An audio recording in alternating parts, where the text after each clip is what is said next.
Yo, yo, yo. What up?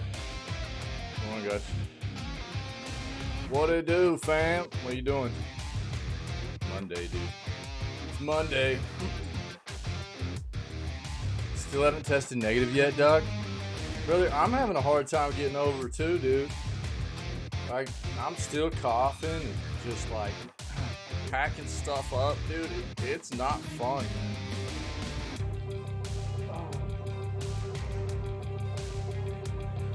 I don't feel nearly as bad as I did, but man, I'm having a tough time getting over this. I truly believe you gave it to me. This is your fault, dude. It's your fault, bro. You put the vid in me, dude. Yeah, you did. Way deep in there. You know?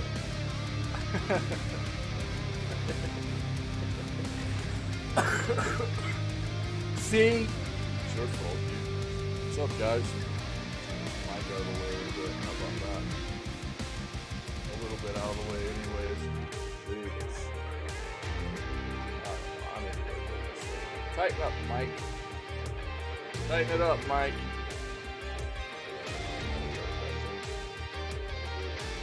Good to see you guys. Good morning. Happy Monday. I hope. For most people, the weekend's over, dude. That's not fantastic, but you know, just gotta grind for that next one, baby. Grind for that next one. Hope everybody had a good weekend, though. We'll do day 3 of beta testing Once Human. We are just at the point where we're starting to build up our base, and we'll have a good time today, man. We'll have a good time. Keep building on our base. We're gonna get to go after like our first main location on the map because it requires like a certain workbench to have it. We'll talk about it once we get in there. It's a whole thing. It's a whole thing, man. It's a whole thing. What? Yeah, we'll get the news done and then we'll do that. That'll be our jam for today, man. That'll be the dealio. So on that note, let's go ahead and dive in there, baby. Let's get in. Let's do the thing. Let's do the thing. Check it. This is what we're jamming out to. This is the Jam-a-Llama. BPM, roguelite, FPS, rhythm-based game. Very good, animation, graphic style in the game. Very, very kind of unique. It's very cool. It's got like an orange to earth tone, red to earth tone, like washed out kind of vibe to it. It's kind of gnarly. Go check it out. Really cool OST too, man. We've been bumping it up in here all the time. I love it. Go check it out, man. It's good stuff. We'll kill it. Let's get into the news.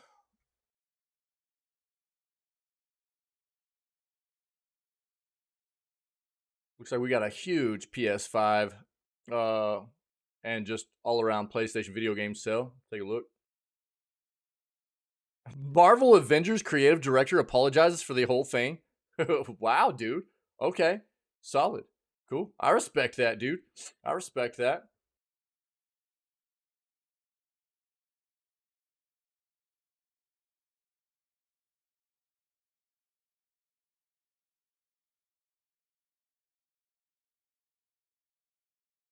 I haven't totally gotten over it, man. Mamzelle, I haven't totally gotten over the thing, man. It's just been lingering. I just can't kick it, man. That's what I was saying to Wick. You missed it, but so I was telling him, I was like, man, I'm not sick again. I haven't been able to kick this thing, dude. It's same thing like Wick's dealing with. It's just been like lingering this entire time. It's wild. Need more rest. Yeah. I'm getting my rest. Don't worry about it.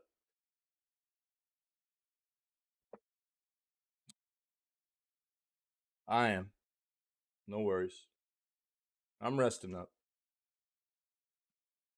It's one of those sicknesses, man. It's really, really in there, dude. Wick really put it in there deep, you know? It's Wick's fault. Yeah. Yeah. So it's kind of gross, man. It's kind of gross.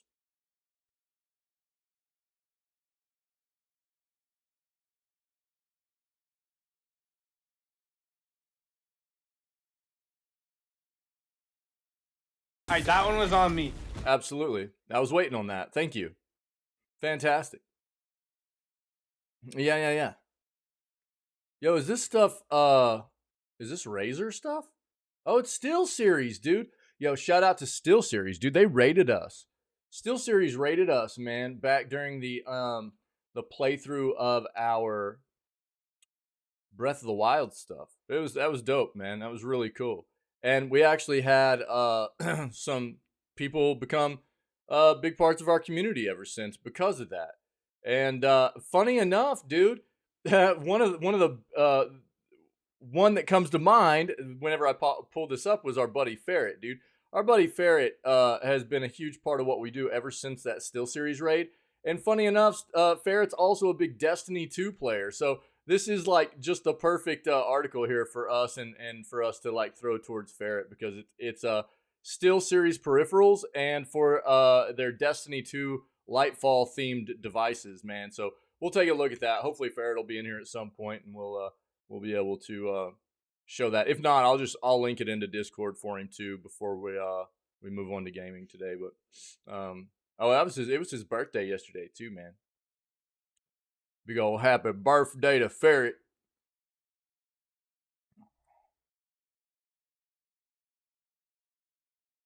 Yeah, we so Pokemon Day is February 27th, right? February 27th will be Pokemon Day. So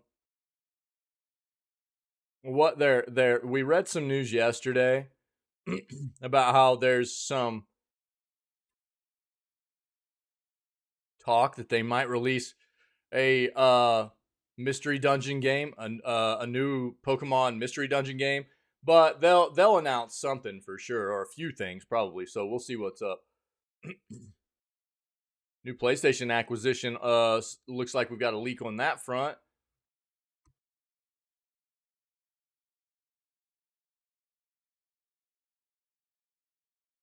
Dude, I feel like I have an eyelash in my eye, and I don't have it.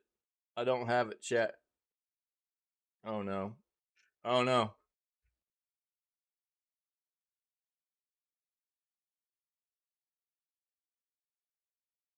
Ooh. Returnal PC review scores. Let's take a look. I was really interested in playing this on PC. We saw a real early review of it for PC that was saying that it seemed pretty good, but let's take a look here and see what we got. All right. It seemed like it had some issues, but that it was playing pretty well. But let's take another look because I'm interested in playing that. If it's playing well on PC, I'm tired of this PC. You know what's so funny? One of the things that's so funny is like, 8 days into the Hogwarts Legacy stuff, I had pointed out some real blatantly obvious stuff about the game outside of the performance issues are just like a huge. They did not optimize it for PC, right? But then there are other things that come up that show you as you play the game, as you play any game that that just makes it really obvious that they didn't focus on making sure the game was ready for a certain platform. I felt the same way about Elden Ring with PC. It didn't perform well. They didn't have keybinds for PC. They didn't have video options for PC. It was really gross. They obviously made Elden Ring for console, and then they just ported it over to PC before release. That's the same thing that Avalanche did for Hogwarts Legacy. You've got all kinds of people going, well, it's just because your PC sucks. Dude, my PC does not suck. All right. I'm not running a 4090 in here or anything, but my PC should be able to run Hogwarts Legacy without issue. And there are things like the way they set up the controls was real sloppy for keyboard and mouse. It was real unintuitive. There are things like that that come up, and then there are other things like I was talking about while I was playing the game, how horrible it was that they would have, like, in the menus of the game, you would always see escape as your way to go backwards in menus, but you couldn't click on it with your mouse. Any game that is optimized for PC allows you to click on buttons that have shortcuts, keyboard shortcuts on menus. You also can click on them.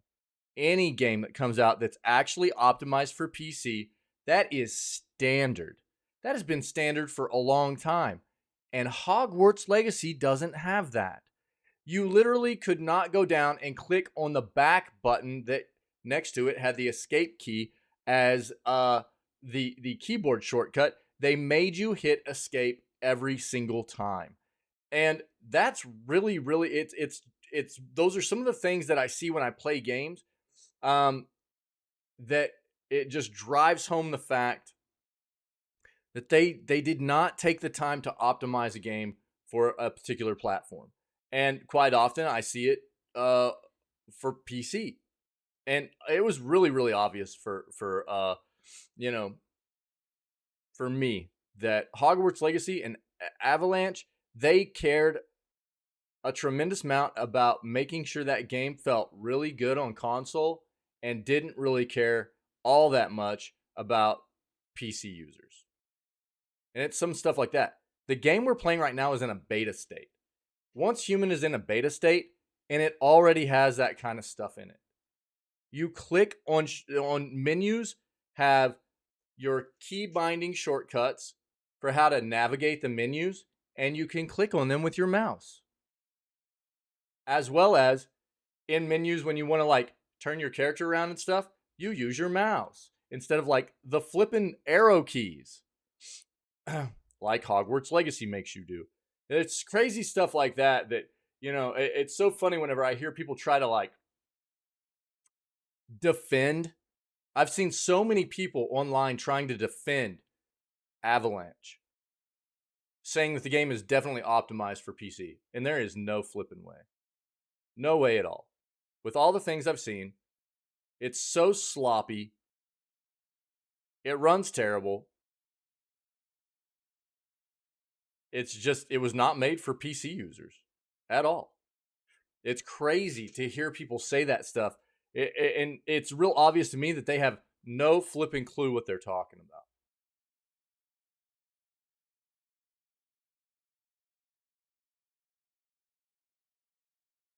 Redemption Reapers release date. Dude, we just saw this the other day, didn't we?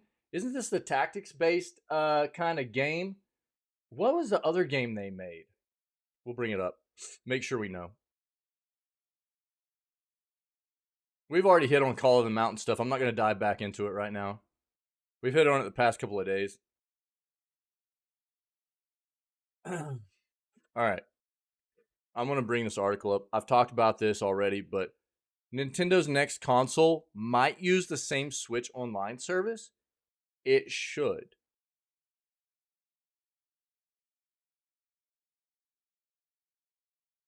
Nintendo needs to stop these different online services.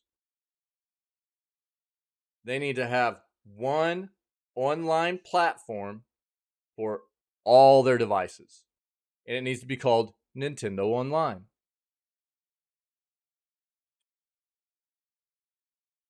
That's it. They've got to stop with this like different. It's too ingrained now. It's too ingrained. They've got too much going on. They have to change it over to being a one and done platform for everybody that's going to be part of Nintendo's service. This needs to be their one-stop shop for buying your digital games online, having your online profiles across all their devices. It needs to stop here. This shouldn't even be a discussion, really, as far as I'm concerned. This is crazy that this is one of their big issues that they're discussing. It shouldn't have anything. It shouldn't be a thing.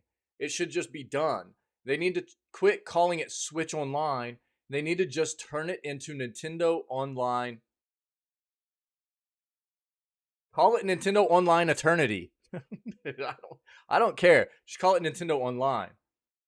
Call it Nintendo Online Forever. I don't care what you call it. Just turn it into Nintendo Online and quit changing your online platforms every time you make a new console. That's so stupid. It doesn't make any sense. But we'll pull it up and we'll talk about it a little bit more as we read it.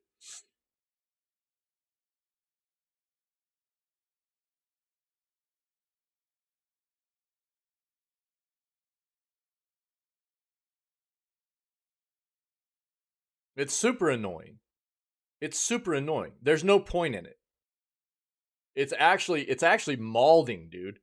That's one of the biggest things that people are worried about right now, because I've actually had a whole lot. I've seen a lot of people go, "Can we just not have a new console?" And their biggest gripe is that they're so worried about a new online platform having to come out with it too. That's one of their biggest worries about a new console for Nintendo, is that we're going to have a new online platform as well. It's just stupid.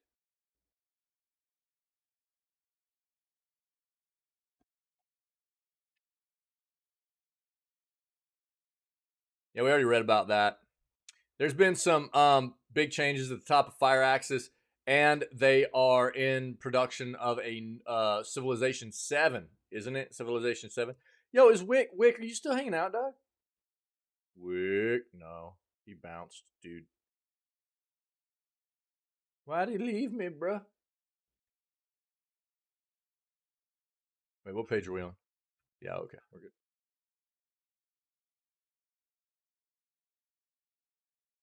Fortnite leak reveals possible Creed 3 collaboration. Smoothie Lord, are you there?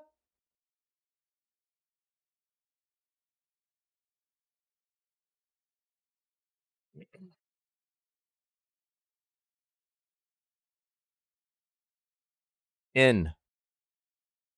O. Yo, can you just like be a cool person and use like something like that? But now we know that it's actually this. Be a cool kid, dude. You'll use the cool emotes, dog. Don't use your words like a big boy clone. Use your emotes like a big boy clone. You know what I'm saying? Dude, have you been I'm actually interested in like how much time you have in Age of Empires right now. Have you been able to stream more of it, or you just been too busy? Dude, I've been so in and out here lately with the sickness, and I'm trying to get caught back up from being sick and everything with content as well. So it's been a little bit rough for me. Streamed it once. That one time I saw it. Yeah. Okay. Or I saw that you were streaming it anyways. Okay. Yeah, like 2.5 weeks. Jesus, dude, I'm sorry. I know that's tough, dude. I'm sorry. All right. All right. How's business though? Are smoothies popping off anyways? Looks like we got some Tears of the Kingdom leaks.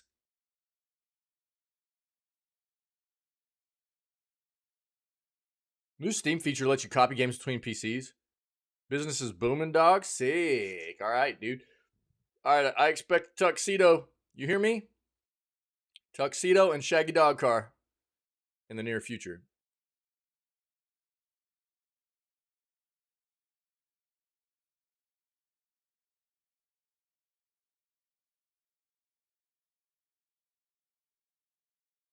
We hit on the Diablo 4 open beta stuff. Basically, TLDR, they've got a closed-ish kind of beta for they've got a couple of betas in March. The first one is a weekend beta that you can only get into if you've already pre-ordered the game. bleh, that's pretty gross. But you know, Blizzard, you know. So then there's another beta that happens a weekend after that. I can't remember the exact dates. There's another beta that happens the weekend after that that is open to basically anybody that I think requests a key. So we took a dive into it yesterday. That's why I'm not going to pull this article up. We got enough articles this morning. Feels attacked. I feel attacked. I feel attacked by Blizzard. I feel attacked by certain devs. All right. So Blizzard can get wrecked. They're not a great company. They're definitely not the company they used to be. So I think this is the thing. This is the struggle for a lot of people. Okay. The struggle for a lot of people is that they have failed to recognize these monstrosities, these terrible, terrible entities that their devs have turned into, that they fell in love with once upon a time. And it's pretty gross. They don't look at it critically. They don't look at it. It's just like, oh man, I fell in love with Elder Scrolls 3, and even to this day, people will be like, Bethesda can do no wrong, you know? And it's like, dude, you've got to be kidding me. It's the same thing with Blizzard and a lot of other, you know, developers out there. And it's like, man, are you serious? That's one of the things that I try to get people to like. I know that you're kind of like trolling me right now. That is seriously how some people. I've had so many people talk about how they've just loved a dev for so long and they just don't care and they'll just continue to play their games. I'm like, that is such a horrible mindset to have. I know you're trolling me, Mamzo, because this stuff riles me up and you know it. But trying to get people to see why they shouldn't have that mindset. It's fine to be a fan of a developer, but it doesn't mean that you should just look past all the glaring issues that might be happening about said developer. You know what I mean? That's one of the things I try to open people's eyes to. And Blizzard, dude, they're pretty gross. That's why I want Microsoft to buy them so bad. I just want a chance for them to turn back into something decent. You cannot. No issues. No issues. Not a surprise coming from my Troll Lord mod. You, you love Blizzards? Yeah, Blizzards are good. Yeah, Oreo Blizzards. Yeah, I'd probably go with like a peanut butter, like a turtle Blizzard. Not like real turtle, but like turtle. You know, with like pecans and dark chocolate, dark chocolate turtle Blizzard, chocolate brownie. Yeah, yeah. Gamer, what's up, dude? Dark chocolate turtle with like peanut butter. Oh man, yeah. Oh, quit! You're getting me off on real turtles. No, Ninja Turtles, not kind of real turtles. I want a Ninja Turtle Blizzard, please.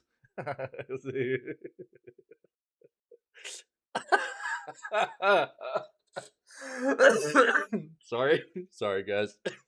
Quit, dude. You make me laugh, dude. You make me start coughing, dude. Quit it. Oh man. But Mamzelle, you cannot deny the fact that, dude, that opening cinematic for Diablo 4 was pretty terrible, dude. It was not very good. I could not believe it was a Blizzard cinematic, man. I was really, really surprised.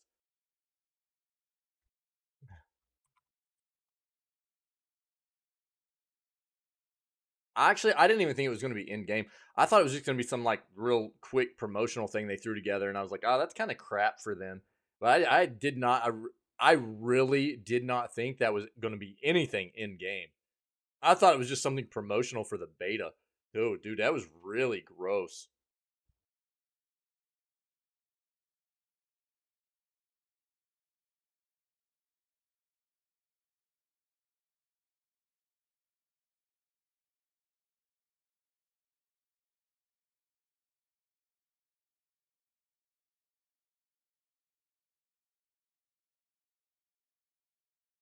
Shut up. Pinocchio Souls-like game Lies of P gets new release. Is this new release window? Dude, I'm so psyched about this game. Yeah, new release window. Okay. I'm psyched about Lies of P, dude. I've been watching this game for a while, and I'm really excited. I hope it's good. Excuse me.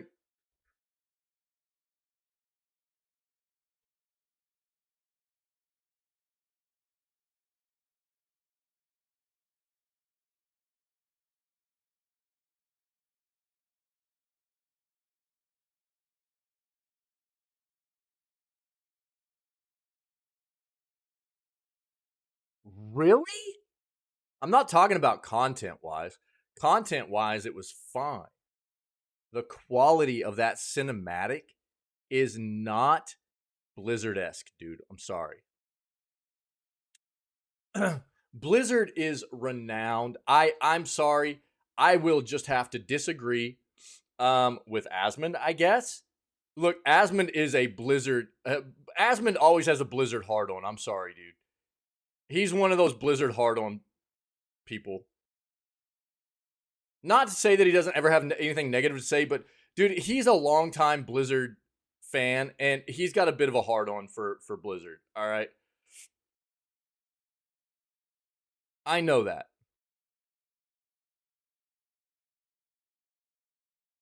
Yeah, that's what I'm saying, Mamzelle. That's what I'm saying. Yeah, this is not Blizzard-esque quality cinematic stuff for a new game, dude. I'll tell you what, that cinematic looks like something out of like Diablo 2, man. Quality wise, it is not very good. For today's day of gaming technology, Wick, shut up. God, you're such a troll, dude. You're out of your mind, dude.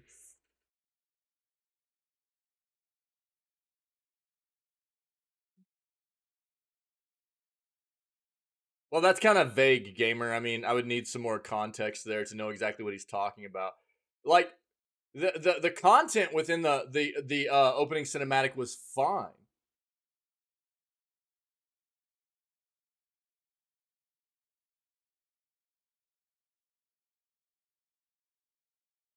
Because it looked that good. Yeah, Wick. Yep. Uh-huh. Yeah. Right. Again, the content in it I thought was absolutely fine. But it looked terrible. And that's not what Blizzard's known. Blizzard is, I mean, has forever been known for doing really good cinematics. That's one of the things they're notorious for. And it looked old. It looked gross. If you go look at like their Lilith, like one of their Diablo 4, they did a really good like Diablo 4 it was like an announcement trailer or something, wasn't it? It had Lilith in it. Dude, it's phenomenal. It looks great. And then you look at their in-game cinematic. It was gross. It was like pixelated and like the edges of the character were like grainy, and it wasn't like a weather effect or anything either. It was like just low fidelity, low quality cinematic stuff. It was it was not what you expect out of Blizzard, dude. Sorry. So, I mean, obviously not everybody's going to have my same opinion, but well, yeah, I know the particular thing about the character in the cinematic is that that is your character, right? So your character is put into that cinematic. Whatever your character is created is put into that cinematic. Yeah, I know.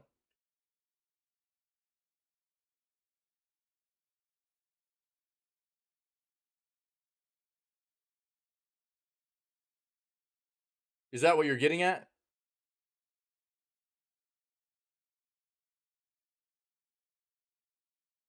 Yeah. Yeah, I know. Yeah. Which is cool. Still looked like crap.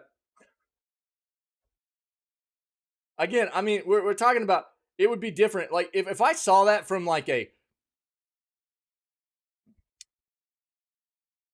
that looked like more like something that I would see, like I would expect out of like an indie dev or something, and go, oh, that looked pretty good for like indie dev stuff. But out of Blizzard, dude, that's not the quality I expect out of them. It looked old. It looked old. The content was cool, and it is cool that the character that you're seeing is actually going to be representative of the character that you create in the game. Yeah, cool. But the overall cinematic looked super dated and just, in my opinion, very bad. Yeah. Not everybody has to agree with that, but for one of those things that Blizzard's been traditionally known for, it seemed pretty underwhelming in my opinion.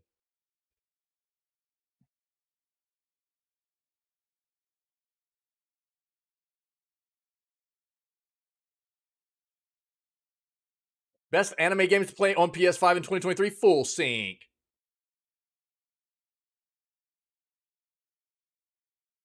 This is from Full Sync's. Wait, hold on, dude. Is this promotional crap? What is this?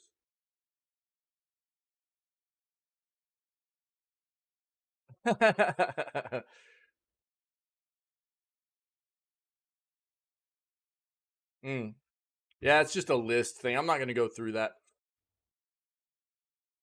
Again, look, hey man, if you thought it was good or whatever, cool. More power to you. The content I thought was cool. It was pretty eerie. It was ominous. I liked it. I liked the content. It just didn't look very good, man. Just not what I expect out of Blizzard. Hey man, cool. Hey, interesting. More power to you, bro. Hey, if you want to go serve smoothies all day and be a cool, real cool smoothie troll, hey, more power to you, bro. All right.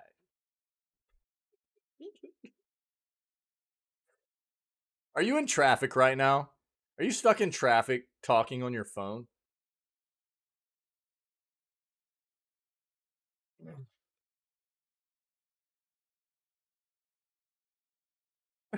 3 head. No response other than 3 head. All right.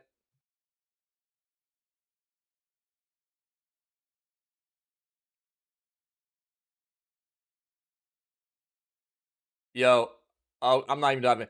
E3 2023 organizer says show is full speed ahead. Dude, I do not believe this is going to happen until it actually happens. This show has not happened in 3 years now.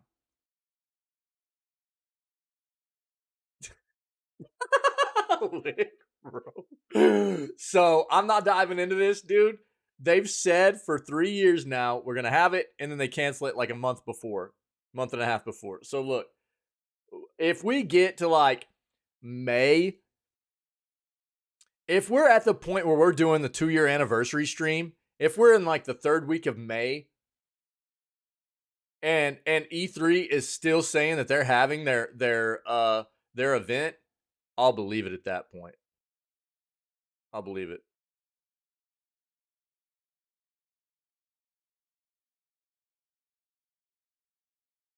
Oh no, dude, I've hated Blizzard for a long time. Sorry, gamer. I've hated Blizzard for a long time now, dude. It's just you know, I think it's, we talk about the way devs have changed over time, right? And Blizzard's one of those ones that we talk about a lot about how they have not changed for the better over time. One of the things they've always been really, really, really, really, really good at is kind of blowing your mind with good visuals and cinematic, right? So, on that front, dude, I mean, I will never ever forget playing some of the older Blizzard games. And now you go back and watch them and you're like, okay, it's not like mind blowing now, but they still are like, go back and watch like D1, D2, Blizzard's good at taking everybody's money. Watch D1, D2, like in-game cinematics and stuff, and it's like, oh, bro, for me, it's like very nostalgic. And I remember back then when those games were devved, man, it was like super. They were really, really good, super creepy and ominous, and very good visuals, and that was part of the experience. Was like you got through certain parts of the game and you would get these cutscenes, and they were just immersive, man. They were the graphical fidelity in them was always gnarly and just really, really captivating, right? And to see them now do something like that, which is not at all what I just talked about, is, I mean, am I surprised? No, because Blizzard is not, I talk about it all the time. Blizzard's not the company they used to be. So am I surprised that maybe their quality of like in-game cinematics is faltering as well? No, in my opinion. Um, but that's what they've been known for. That's one of the things, not everything, but that's one of the things that has been tried and true about Blizzard for a very long time. And it, for me, just didn't hit. You're winning rando mode today?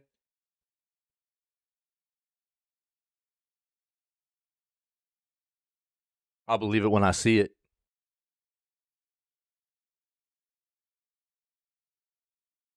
Fallout 4 now supports NVIDIA, AMD, and Intel upscaling. That's cool.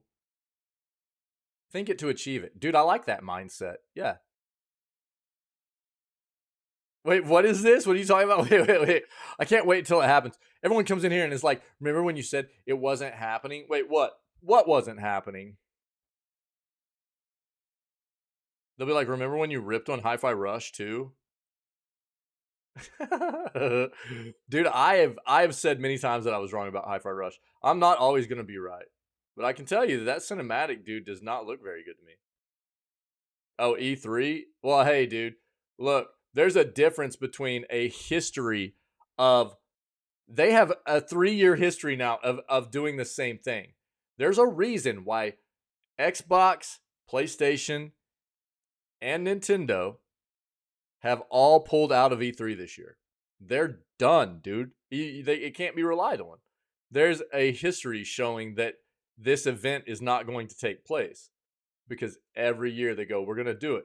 And then a month to 2 months ahead, they shut it down. So, people can come in and go, ha, you were wrong. I go, cool, that's fine. But there's a reason why I don't believe it'll happen, because there's a history showing that it won't. You know what I mean? And you're being a troll, but that's what it comes down to. E3 of Blizzard cinematically, Hi-Fi Rush positive. Dude, Hi-Fi Rush right now is my game of the year. Get wrecked, Hogwarts Legacy. By the way, Hi-Fi Rush is amazing. My game is fantastic. I mean, I can understand how you might not like it if you can't get past the tutorial, bro, but, too soon? Yo, Classic, what's up, buddy? How are you? What's going on?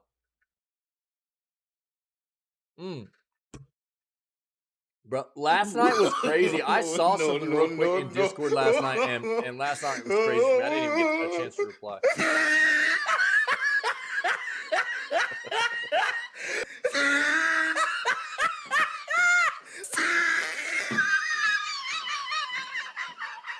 He tried it. How? Let me see here.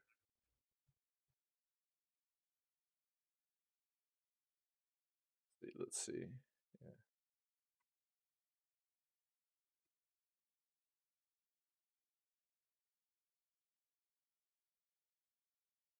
1 second, guys.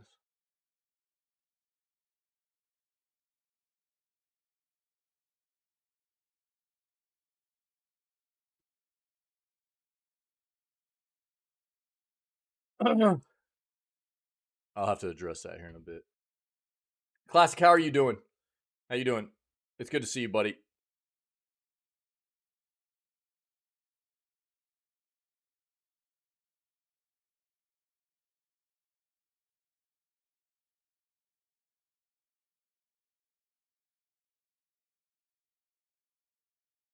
First party Xbox title set to allow mouse and keyboard. What? Oh, Redfall? On console? Really, dude? Check that noise out. Interesting. You know, that's something that has not been done for a while. You know, it's been widely incorporated, right, for controllers to be used on PC. But the opposite has not been adapted, really. Taking like PC peripherals and utilizing them on the consoles is not something that has really been adopted. So that's kind of wild, man. Let's read about that. We'll go one more page here. Wait, what? Silksong is just going Elder Scrolls 6 mode. What? Oh no. No, no, no, no. No, no, no.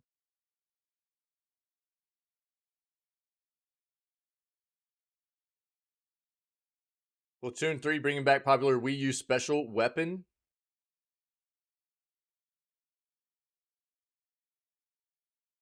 Sick, classic. Nice, dude.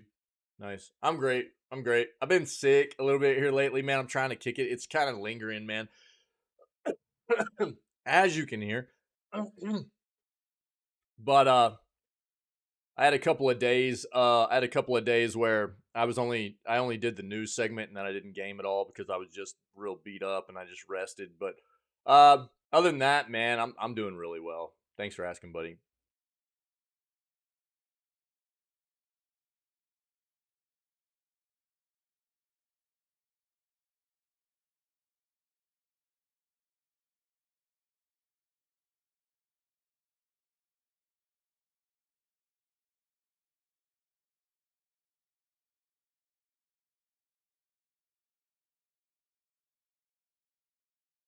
Okay, let's stick with this. Let's dive in here. Splatoon 3 bringing back popular Wii U special weapon next season. Splatoon 3's next season kicks off next month. When it does, players can expect to see a popular special weapon return for the first time since the Wii U era. Fresh season will see the return of the Kraken, baby, which first appeared in the original Splatoon, now known as the Kraken Royale. The special weapon will accompany the 96 Gal Deco, as well as the Crack-On Splat Roller. When using the Kraken Royale, players will have a moment of vulnerability before and after transforming, but will be completely invincible in the moments between. A video of the Kraken Royale in action was shared by the official Splatoon Twitter account. It can be found in the tweet embedded below. Let's take a look. I've never found this game to be real enticing to me, but I know a lot of people love it.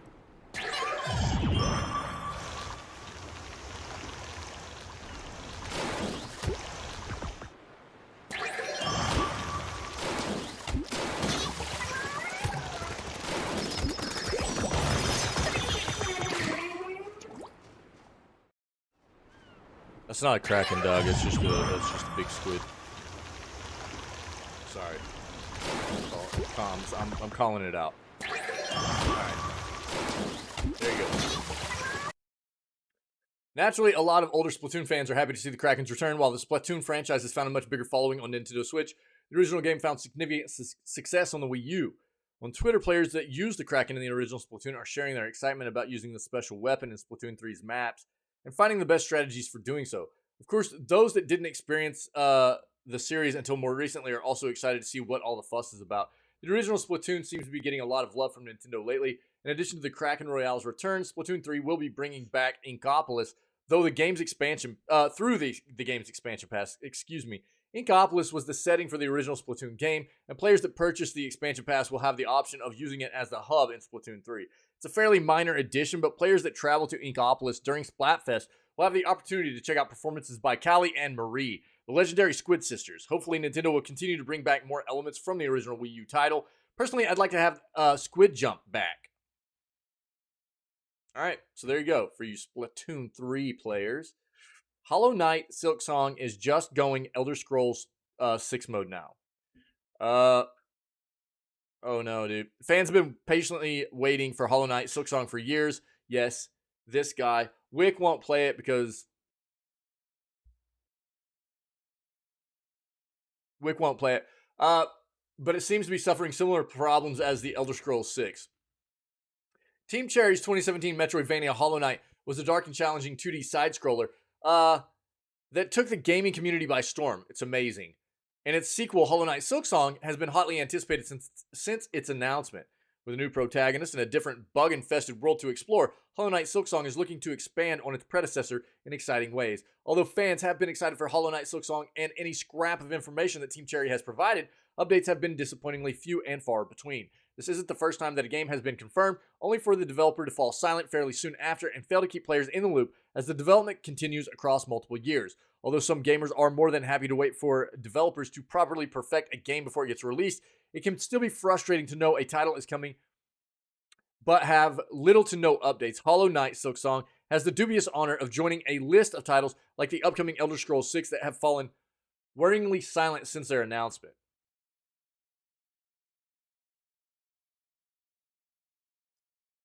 The story of Hollow Knight Silksong's development. Players want developers to be transparent and honest. Providing semi-regular updates about how a game is progressing is one way to do this. It can be hard for a plethora of reasons. When Hollow Knight Silksong was announced in 2019, gamers were treated to a trailer and a developer diary video that provided a satisfying dose of information regarding the upcoming game. There's another update soon after with a better look at some of the new characters that players will encounter in Hollow Knight Silksong. Even a playable demo at E3 2019, which boded well for the release. But since then, Team Cherry has been extremely tight-lipped regarding its highly anticipated sequel. Last year provided a little more clarity with a new trailer, some details about platforms it will release on, and confirmation from the developer that things were still progressing. But considering it's been years since the game was revealed, this hasn't really allayed fan fears. Recent reports suggest Hollow Knight Silksong will be more than worth the wait. But when games go silent like Team Cherry's next offering and Bethesda's Elder Scrolls 6, they have a lot to make up for and pretty high expectations to meet when they eventually do come out. Yes. But look, I talk about this a lot. Yeah, do we want developers to uh, communicate with us more? Yeah. But I think that honestly, a reason why a lot of developers are quite often more hesitant to try and have open lines of communication with us because they're a bit jaded by the community. There have been so often, there have been instances where, because look, the fact of the matter is, you can't please everybody. We talk about that a lot, right? You're not going to be able to please everybody. There's a lot of expectations around games like these. And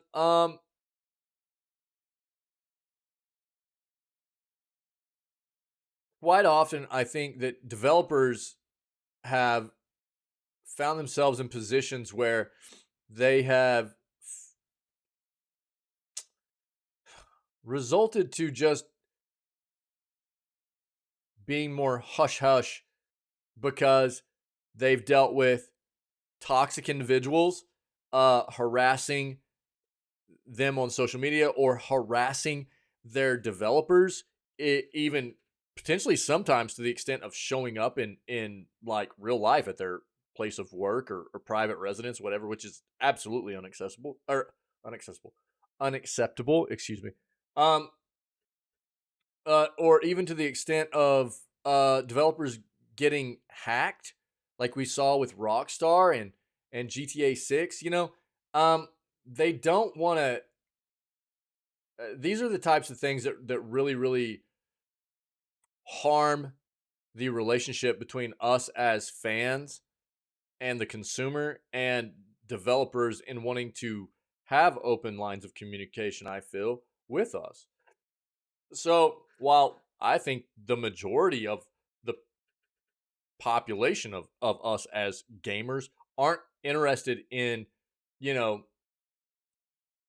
trying to grab. Now that we're friends again, is it okay if I pet you? Yo, is it okay if I pet you, Ferret?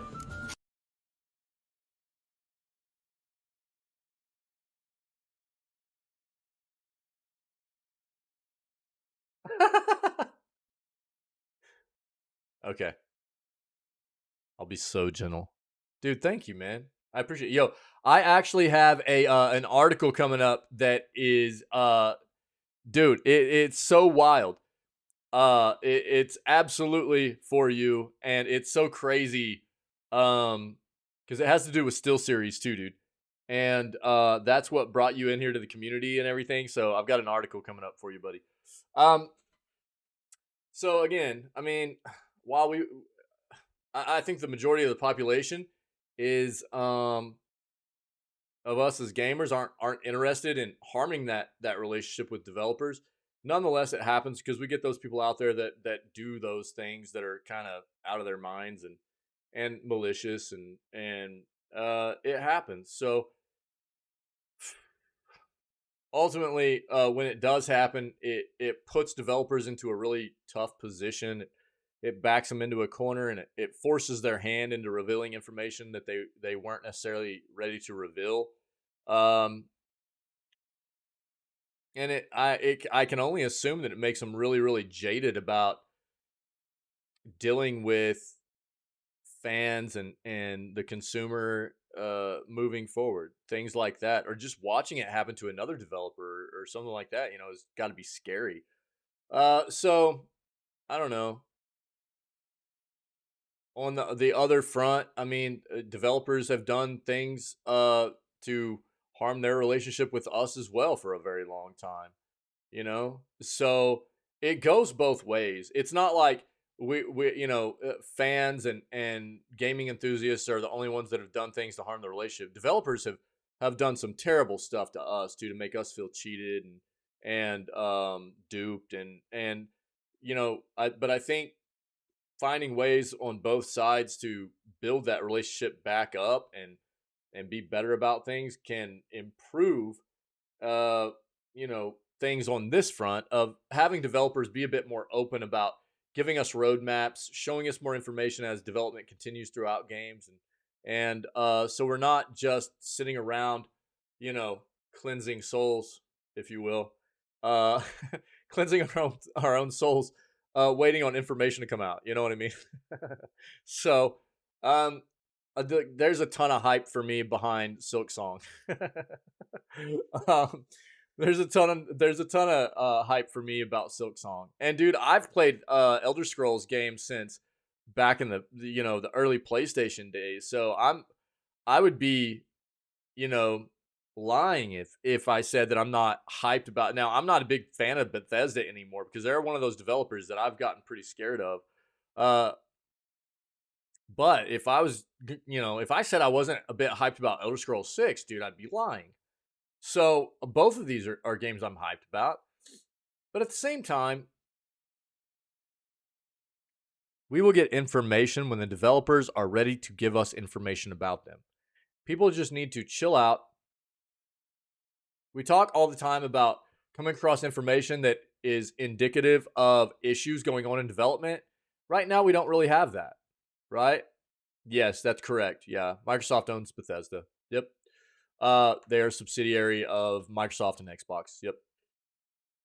So, um,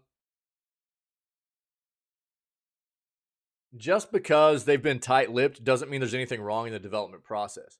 Now, if we start hearing about how there have been numerous delays and maybe creative directors changed hands or things like that, main people in the development process have been fired or something like, those are reasons to get very very worried about a game. But so far for either of these titles, we haven't really seen that. And let's be very clear here. Bethesda with Elder Scrolls 6, they are not focused on Elder Scrolls 6 wholly right now. We all know what they are focused on, which is Starfield. And until Starfield gets released, and has been probably patched up and it is feeling pretty, because look, we all know how Bethesda games usually release, right? So I'm expecting Starfield to be a bit of a buggy mess on release, and they're going to have to take some time to really figure that stuff out on release. I hope not. I hope they are getting better about that stuff. But Bethesda is kind of notorious for this. But until Starfield is out and a bit patched up and has baked a little, they are not going to be full steam ahead on Elder Scrolls 6. It's got a bit of time left. We're probably talking, I don't even personally expect Elder Scrolls 6 until sometime in 2025. So Silk Song, we are supposed to have sometime this year. Yeah. Yeah. Yeah, Ferret. Again, I'm not a big fan of that mindset. I mean, the internet's a luxury, I think, for developers. It shouldn't be looked at as a crutch, and I think that's where developers are really get themselves into trouble nowadays. It's looked more like at a crutch for them to just go ahead and push stuff out, and they're like, "Oh, we'll just fix it afterwards. It'll be fine." Instead of a utility and being able to maybe potentially fix some things that were unforeseen or to get more content out or whatever. So, yeah, I agree. Here, let me get your article up, dude, since you're here and hanging, Doug. Do you have a good birthday, buddy? Check this, man.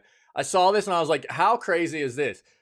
First of all, our buddy Ferret here, who is always part of ever since we got rated by Still Series. It was good, man. I'm glad. We got rated by Still Series back in the Breath of the Wild playthrough. And Ferret is one of the individuals that has really stuck around since that raid. And that was a really cool raid by Still Series. So shout out to Still Series. And Ferret is also a big Destiny 2 player. So it's crazy coming across this article this morning. It immediately made me think of you, buddy. Because Still Series is dropping a Destiny 2 Lightfall collection, my friend. So let's take a look at this real quick. I was like, if Ferret's not here for the news this morning, I'm going to have to throw this in Discord and tag you in it.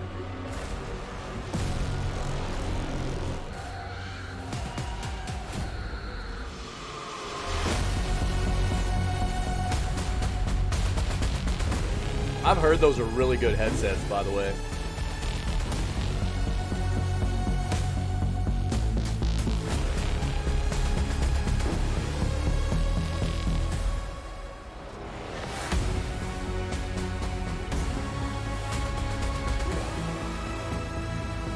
Oh, you have them, just not with that. It's like what a new design or whatever. You like them? I've heard great things.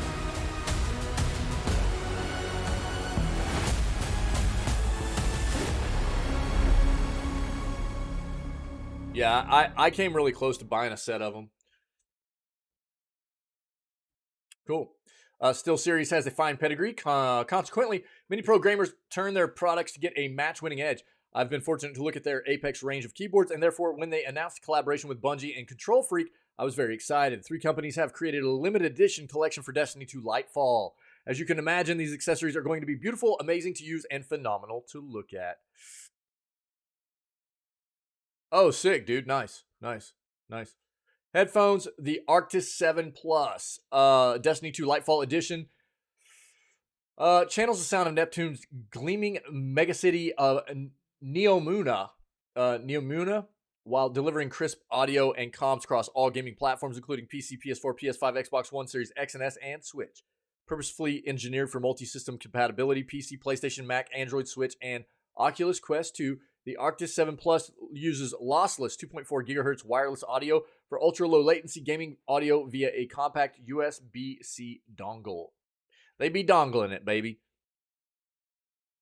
To keep gamers in the zone, the Arctis 7 Plus features over 30 hours of battery life for nonstop gaming, easy on-ear headset controls including chat mix, and a durable lightweight steel frame with an adjustable elastic ski goggle style band for a comfortable fit. Moreover, a Discord-certified retractable clear case cast mic uses a bidirectional design for superior noise cancellation and vocal clarity and features an LED mute indicator. The Arctis 7 Plus Destiny 2 Lightfall Edition includes codes for the Viral Celebration emote and luminescent precision emblem designed specifically for the Destiny 2 Still Series collaboration. Yeah, they're pretty, dude. They're pretty. I like them. I love purple, man.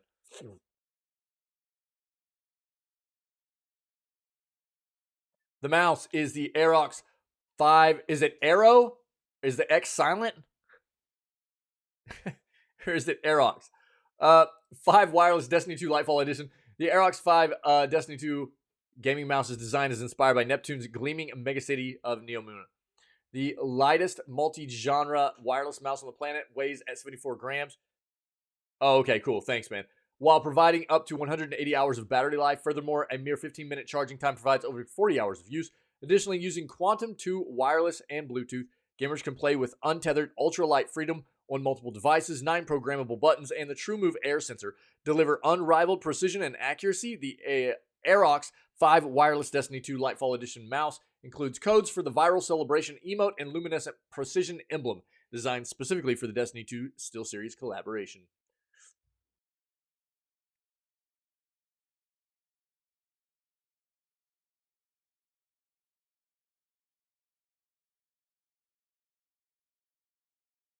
Got a mouse pad too. Check that out. QCK Prism XL mouse pad. Is the pinnacle of it. The XL. I love big mouse pads. I've got a big giant Corsair one that I love. I love having the mouse pad that goes all the way across like my desk space, dude. I love it. It's the pinnacle of service performance, innovation, and style. Accordingly, the durable micro-woven cloth is optimized for low and high DPI tracking movements, and a 900mm by 300mm by 4mm playing surface provides players with maximum control. Consequently, SteelSeries XL gaming mouse pads are engineered for all levels of play and are highly recommended by esports pros. Of course. The QCK Prism XL Destiny 2 Lightfall Edition mousepad includes codes for the viral celebration emote and luminescent precision emblem, just like the mouse does, designed specifically for the Destiny 2 SteelSeries collaboration. They've got some accessories and stuff too, like these little joystick covers, things like that. I'll link this so you guys can look at everything else they've got. Cool. Very nice. They've got yeah, check that out. Crazy. All right. Nice. There you go. If you guys are interested.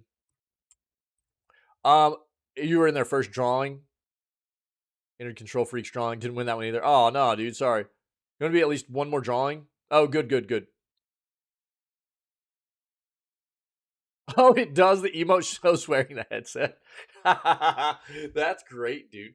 That's great. Nice. Yeah, there you go, guys. Very cool. If you're interested. Looks like there's still a giveaway going around, too, for these somewhere. So you can do a little bit of searching. I'm sure you'll probably be able to find it. First party Xbox title is set to allow mouse and keyboard on console.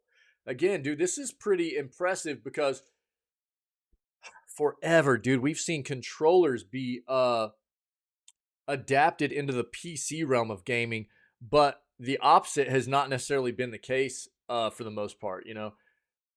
PC peripherals coming into the world of console is not nearly as prominent as what you'll see with like console peripherals coming into being adapted into PC, you know. Microsoft will let those playing Redfall on their Xbox choose between a controller and a keyboard, making this the second first-party title released by Microsoft in this year with this option available. That's crazy, dude. That's crazy. Redfall is an upcoming co-op FPS game with a release date of May 2nd. Brought to us by Arcane, the devs behind Prey and Dishonored, this bloodthirsty shooter has murderous vampires around every corner. In a post-apocalyptic open-world town, you'll have to take those beasts down in either single-player or co-op modes. However, the violence may not stop at the bloodthirsty vampires. According to the official Xbox store page for Redfall, this FPS will support a mouse and keyboard on consoles, not just controllers.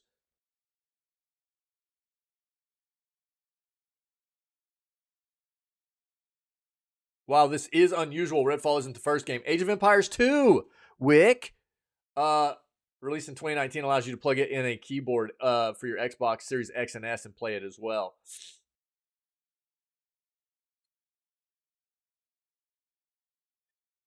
Gives players with a keyboard a sizable advantage. A mouse is more favorable when dealing with a real-time strategy game due to the accuracy, speed, and precision needed when selecting things.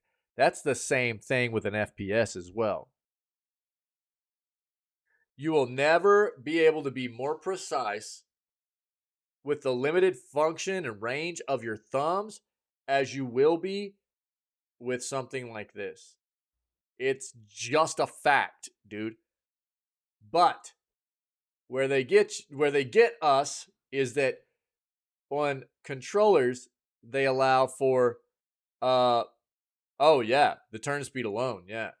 On controllers they incorporate the auto aim, right? So or that's not what it's called. What am I'm thinking of here, dude? Oh god. It's the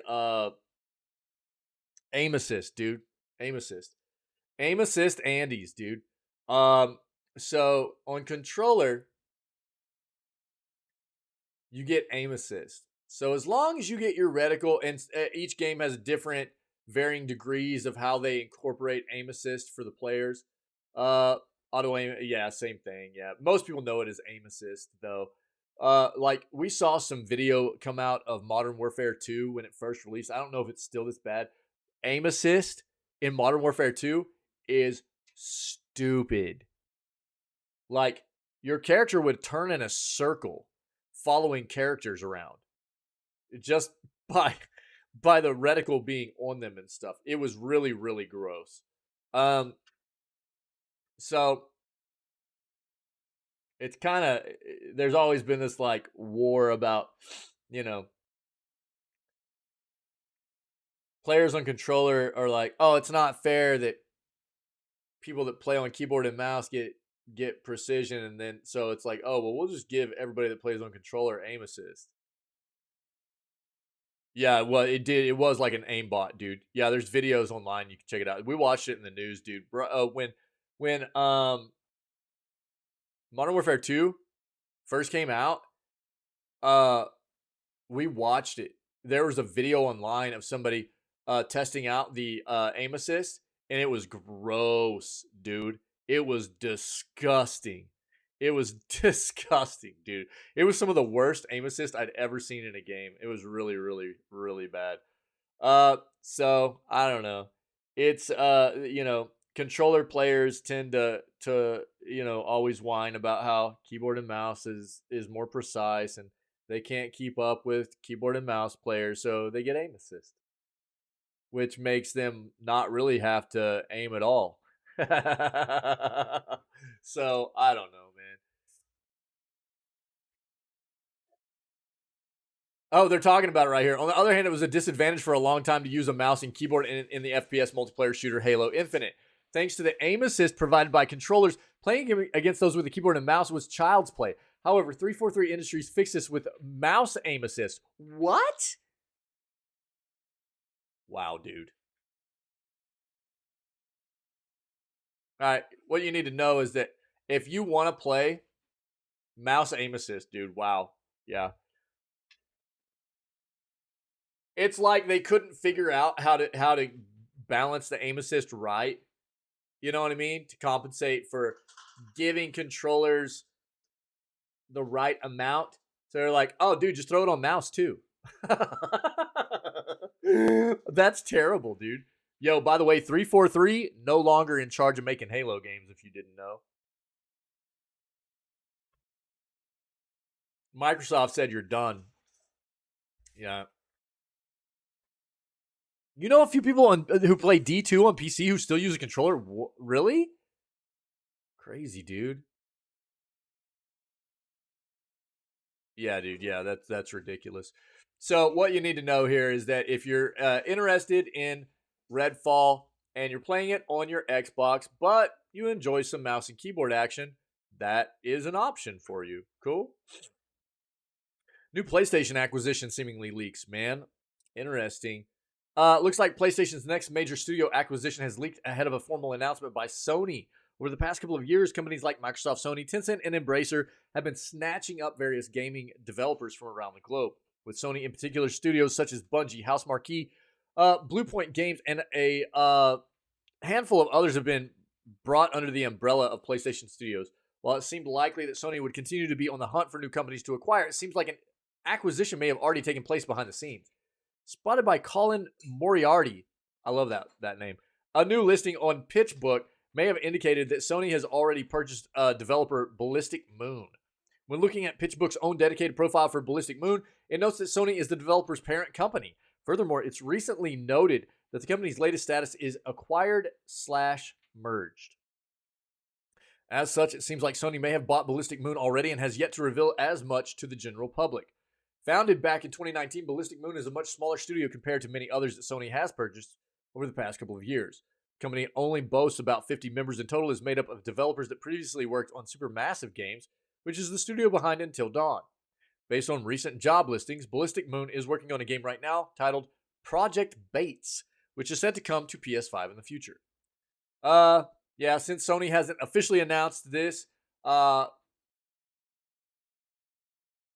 let's not assume that this is in fact the case. It's pretty good info, but we'll wait until we get official word here. You forgot that Bungie was bought by Sony? Yeah, dude. Yeah. One of the things I've appreciated about Bungie, even after being acquired by Sony, was that they have stood up for a lot of social issues. They've been very vocal about things still, and they've even to the point of going, look, it doesn't matter that Sony bought us. Sony's traditionally tried to keep their developers very hush-hush on the front of not speaking about public issues. And Bungie was like, we don't care. We're not going to change who we are just because we got acquired. Sony will not be able to shut us up. And I remember back when the Roe versus Wade stuff was happening in the US and things like that, they were very vocal about it, about supporting their workforce and things like that. And dude, I loved to see that coming out of Bungie. It was great. I thought it was fantastic.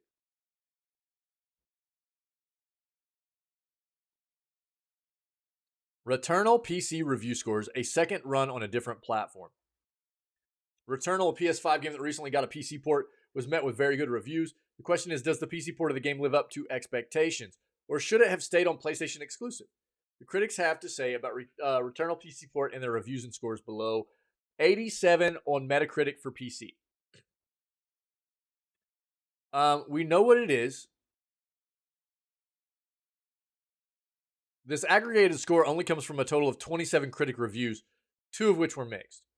Touch Arcade gave the game a perfect score of 100. Ugh, gross. There's no way, dude. So did Gamers RD. Gaming Bolt gave it a 90. Game Rant a 90. Gaming Trend an 85. And Deserto gave the game a 60.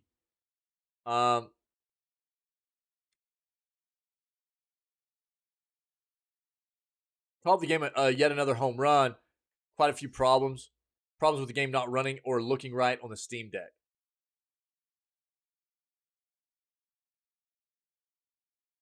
That was their specific issue. It wasn't running on Steam Deck great. Okay.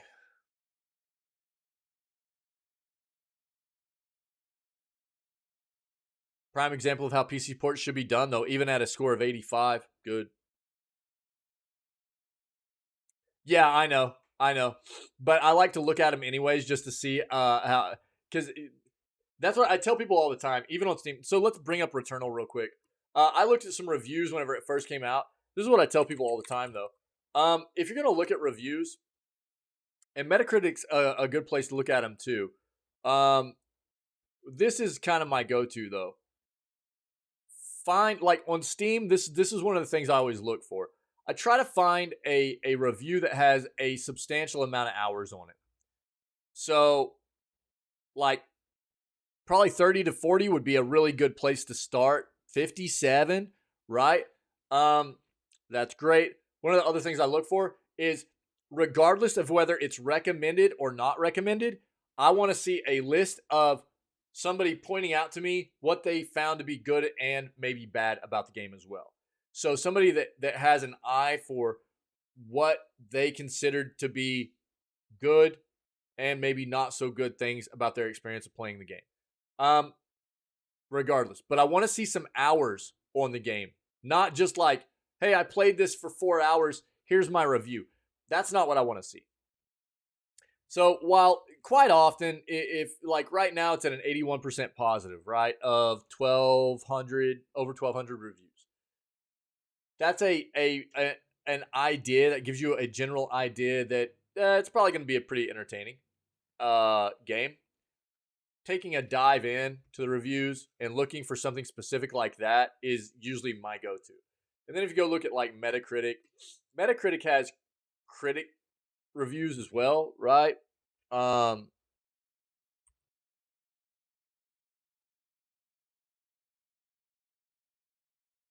they also have just player reviews. Returnal. And see, they'll break it down. Like Returnal for PS5 is at an 86. Returnal for PC right now is at an 87. And you can see critic reviews. There's 25 positive, 2 mixed. User reviews, 13 positive, 4 mixed, 4 negative, right? So you've got a little bit more variation here between the user reviews. I almost always just don't look at 10s because I have never played a game in my entire life that was a blatant 10, that didn't have anything that could have been better. You know what I mean? So 10s to me is kind of not something I'm fond of. And I can't imagine. I've never played a game that I mean, I've flushed some games, dude. I've flushed some games, but I can still pick out things that were done decent in a game.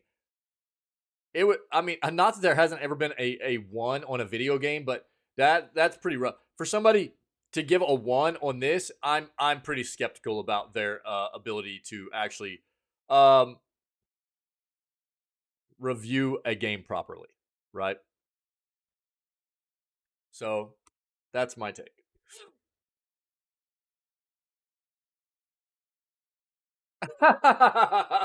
Well, to be fair, dude, I mean, I had 8 days in. You know what I mean? Well, for playtime, I probably had about 6 days of 6-hour playthroughs. We probably had roughly 40 hours, 40 to 45 hours. I could tell you. How long did we play Hogwarts Legacy? No, 37 and a half. 37 and a half hours. So it wouldn't have been a short review. I know you're trolling on me, but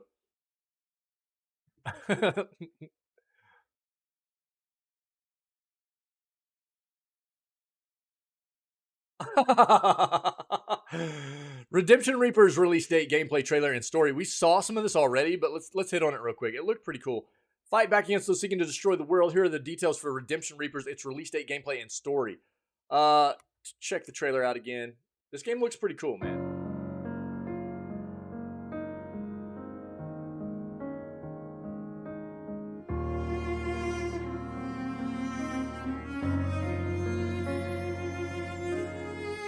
You're not wrong there. Wick is OG troll, dog. Wick is OG troll. Hey, you alright? You fight them, right? The Mort, I mean.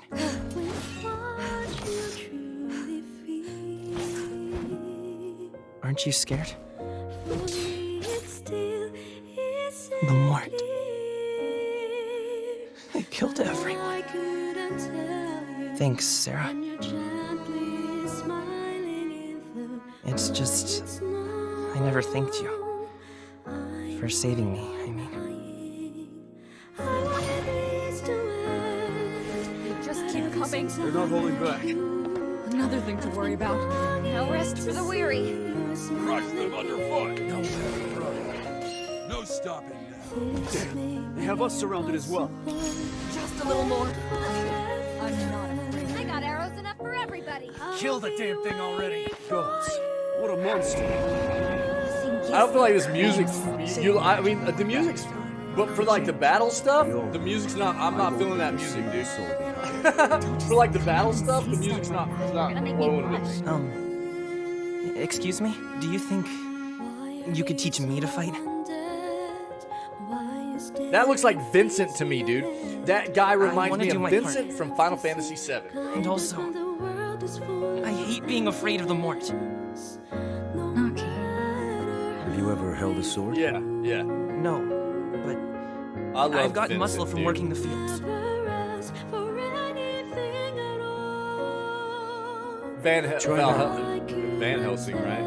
Val? Is that like Val Kilmer playing Van Are Helsing? you sure, Glenn? He wants to grow stronger. It's Be better Val than he is today. Helsing. I am no stranger to such desire. Hang in there, Naughty. I'm here. Look, pull back. Who's Helsing? You okay, Sarah? Just stay close, all right? Come on, Alex. No. Stay close to me, Naughty. Right.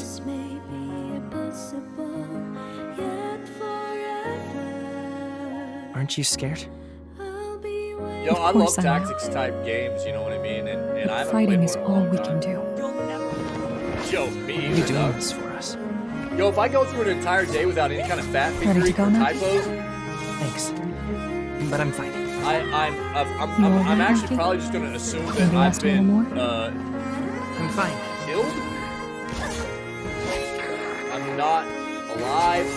You could easily get or away, I've been so why don't... transported into some kind of Matrix-esque Which hand do you favor?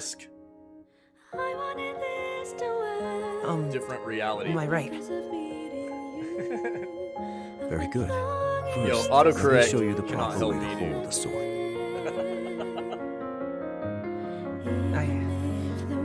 I heard people at the fort. They were talking about you. Turn off autocorrect. Yeah, autocorrect quite often just. But I know the Hawks aren't Vapors, and you're definitely not Reapers. You're always fighting and getting hurt to protect others. Who cares about the past? Right now, you're fighting for all of us. Why can't everyone just see that?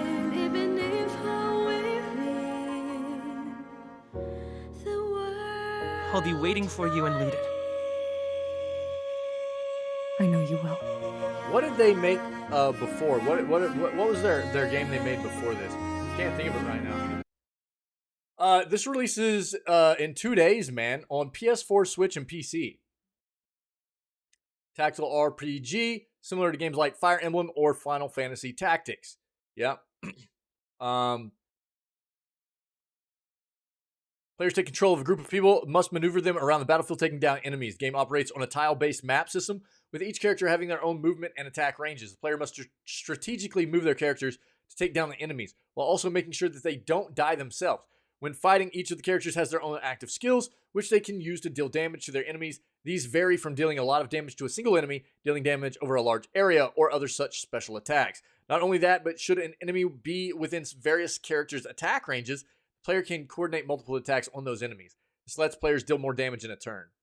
Manage inventory, resources wisely, weapons and recovery items are limited. Talks about the story. Who's the dev, dude? Clutch points. Clutch points. What did they make before? We read about it yesterday.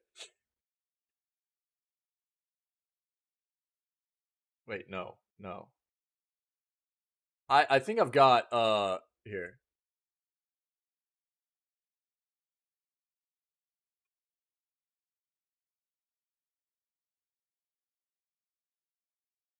It is on Steam. I'll go ahead and just pop this in here for you guys if you want to like take a look at it on Steam.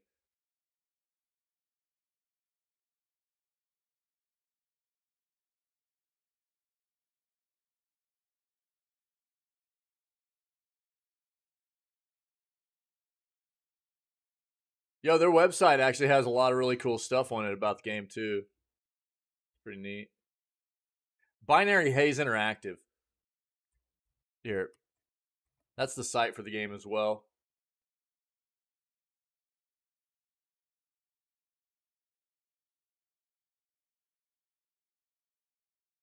Ender Lilies. Yeah. I want to play this, man. Ender Lilies is supposed to be a very good Metroidvania, and this is the other game they're known for. So while not the same genre, you know what I mean? Both very cool art styles and genres that I'm a big fan of, but different for sure. Metroidvania versus tactics style RPG, you know? Very cool. Check it out, man. Maybe we'll check it out. Who knows? Nintendo's next console might use the same Switch Online service. If it doesn't, a lot of people are going to be pissed off. Nintendo has to stop this. I talked about this when we brought this article up. I've already talked about this a lot. Nintendo has to stop doing this. They've got to just take the Switch word out of this. Take the Switch word out of this and just make it Nintendo Online forever. Okay? Everything for their platform is done. They do not need different online platforms moving forward for all their new consoles that come out. It's done. It's over, man. It's been finished. It should have been done a long time ago. But if they try to pull this crap again, they're going to have a riot on their hands probably. It's too ingrained now. They've been trying to do this for a long time where it's like every console they come out with has like its own online stuff and its own eShop and everything. It all needs to be on this platform, and they just need to get rid of the Switch word. This just needs to be Nintendo Online. All of their platforms, old to new, need to be on here. I know, dude. I know. It's terrible. This is the stuff that I try to raise awareness about. They've got to stop, though, dude. This is one of the biggest concerns I've seen for people saying, I don't want a new console from Nintendo. The biggest concerns I've seen from people going, I don't want a new console from Nintendo, has to do with the fact they're so scared about a whole new online platform having to be incorporated as well, because they keep doing this crap, dude. They've got to stop it. It doesn't make any sense. I'm not going to read this.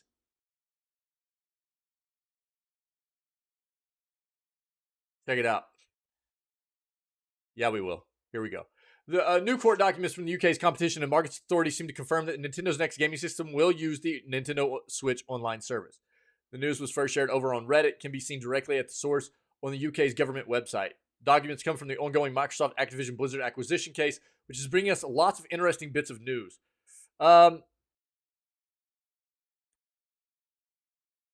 We almost got direct confirmation of Nintendo's plan to keep their online service going into their next console generation back in 2020. The report features a slideshow showing the Nintendo account functionality expanding into the future with their next unannounced system, along with their value-added service, such as retro game catalog, expanding as time goes on. This new reminder from the CMA report works to once again reinforce that Nintendo is keeping up their online offerings, giving us hope that their next platform will be continuing and expanding their on-demand retro library. They need to go ahead and change the name of it. Not all their future consoles are going to be called Switch, dude. So just go ahead, nip this thing in the bud, dude. Nintendo Online. Be done with it. This is the end all, dude. Everything that players do online moving forward is on this platform. Everything that Nintendo does for its player base is this platform, dude. That's it. It shouldn't even be an issue, but it's crazy how many people are like scared about this right now. Fortnite leak reveals possible Creed 3 collaboration. Creed 3 is set to release in theaters on March 3rd, and when it does, the film might feature a tie-in with Fortnite. According to Fortnite leaker at Winsowing, a data mine has revealed that a quest category was updated by Epic Games. Previously, the category was codenamed Inspire, but has now been updated as Creed Quests. Following this discovery, the leak was shared by reliable Fortnite leaker Sheena BR, possibly giving it a bit more credibility. For now, readers are advised to take this with a grain of salt until we get some kind of confirmation from Epic. Unclear exactly how in-depth this collaboration might be, what players might be expecting in terms of new skins. Obviously, Michael B. Jordan's Adonis Creed is the safest bet, though an appearance by Sylvester Stallone's Rocky Balboa could also be a strong possibility. That'd be dope. Of course, Creed 3 antagonist Damian Anderson could also appear with Creed 3's release date quickly approaching. Shouldn't have to wait too much longer to find out. If you need any of the links in here, I'll give it to you. Check it out. Major Legend of Zelda Tears of the Kingdom leaks reveal new enemies, locations, and more.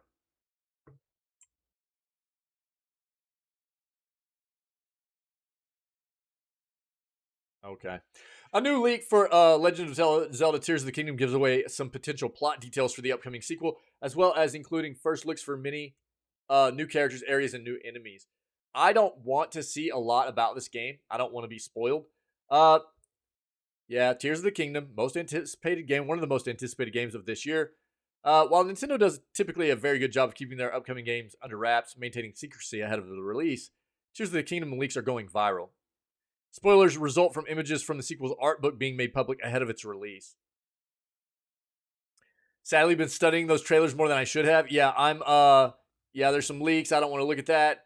Art book leaks, as first reported by Nintendo. Everything includes a feast of fresh insight for the new game. Out of context, these images don't make much sense to casual viewers. However, hardcore Zelda fans have been picking the art book apart, doing their best to gain as much insight into the narrative as of the new game as they can. I'm pretty cautious, dude. I'm pretty cautious about staying away from details about games because if I play them, you know how I am, man. I'm not gonna look up anything. I don't want to know anything about the game, and I'll figure it out once I get in there. You know, I don't want to know. I don't want to know. The images include a first look at some of the new enemies that Link and company will be facing in Tears of the Kingdom, as well as different variations of the pre-existing Bokoblin and Lizalfos foes from Breath of the Wild. Oh.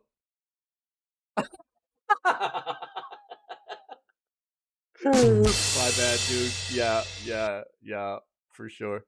Next console is going to be called Bait and Switch. Fantastic. Yeah. Perfect, dude. Well played. My bad, dude.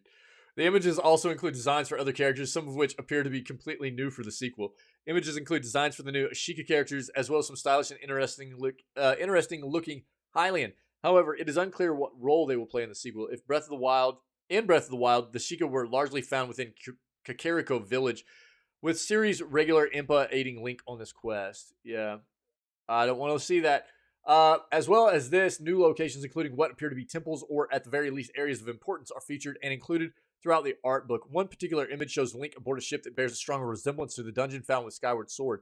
Given the connection between the two games, this could be another hint as to the greater importance that Skyward Sword will have in Tears of the Kingdom. Time will tell what these images and the artwork really mean for Tears of the Kingdom. However, this leak could be a big hit for the upcoming Zelda game and the secrecy that Nintendo always keeps when it comes to the next entry in their flagship franchise. Here, if you guys want more, I'll give it to you. But I don't want to know more, so you'll have to dive into that more yourself. New Steam feature lets you copy games between PCs. This is great for Steam Deck. Steam's latest feature, random mode time.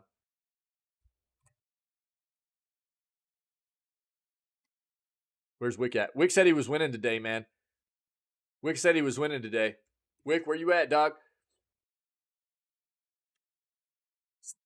Let's see here. Steam Local Network Game Transfers is a fantastic new feature available as part of the latest Steam client beta. And as per its naming, it allows for the transfer of games between PCs on the same local area network. It even works for game updates, so only one PC needs to update the game before transferring it to other hardware, including the Steam Deck. Interesting. Nice, Fat Pat. What's up, buddy? Gamer, let's go, dude. Of course, this is an awesome feature for Valve's portable PC because you can use your primary gaming PC to set up your Steam Deck library without downloading every game repeatedly. This is a significant improvement over the previous manual method of backing up Steam libraries to an external storage device, then using that to get games onto a different PC. As someone who benchmarks titles and keeps Steam libraries on multiple drives, updating games on all devices becomes tiresome, so this is very cool. As per Valve's official description, copying files will take up system resources to maximize throughput. Once a game is installed on one PC, all other PCs or the Steam Deck can install or update that game by transferring files directly from that one PC. A modern PC can easily transfer game content with 100 megabytes, that's a capital B right there. You guys know the difference, right? Per second. And during the transfer, the Steam client sending content will generate disk and CPU load. you probably wouldn't want to be doing any intensive tasks on this PC during the transfer. Valve also notes that if there's an issue with the transfer or it's interrupted, Steam will fall back to public servers to download the rest of the installation or update. Cool, nice. Regarding limitations, Steam needs to be in desktop mode for the feature to work, so it's not supported in big picture mode. Big picture mode sucks anyways, as far as I'm concerned. I hate that there's so many things that work better in big picture mode than just regular Steam mode. Have you noticed that? Gamer's jinxing himself with the rando moat, Snowman. Feels snowy, man. That's pretty cool, man. Oh, baby, here we go. I'm so psyched about this game. Pinocchio, I've been following this game's development for like a long time now. Pinocchio Souls-like game Lies of P gets new release window. The upcoming action Souls-like game based on the world of Pinocchio, Lies of P finally has a new release window. By all accounts, Lies of P might be one of the crazier video game ideas that have come about in quite some time. While meshing the story of Pinocchio together with the combat of Dark Souls might seem like a wild notion, everything we've seen of Lies of P since its initial reveal has looked stellar. Look, if you're not aware, Pinocchio is a dark story. Disney has turned all these stories and fairy tales that quite often originated as very, very dark, eerie, ominous stories into these like lighthearted, feel-good things. And Pinocchio, while original Pinocchio was still a bit gnarly, Pinocchio is a very dark universe. Yeah. So to have a game come out and maybe show the darker side of what this story is originally meant to be, aside, is going to give people a look at something opposite of what Disney has done to stereotype so many of these fairy tales, right? Luckily, based on what we've learned, we won't have to wait much longer to play the game. Yeah, well, fairy tales were originally meant to like be a warning and to like keep children from straying outside of the path of what, to keep them safe quite often, right? It was like to keep kids safe and stuff. So it was like to put the fear of, if you will, God into them. You know what I mean? That's what fairy tales were meant to be. And then Disney came about and like popularized fairy tales and turned them into like these feel-good stories and everything, Shown off in a new video that was released for Lies of P this weekend, the forthcoming action title is slated to launch at some point in August. Ooh. Hold on. What's on the Okay, yeah, I had already seen that. I had already seen August. We saw this the other day, but I didn't have a definitive date. Okay.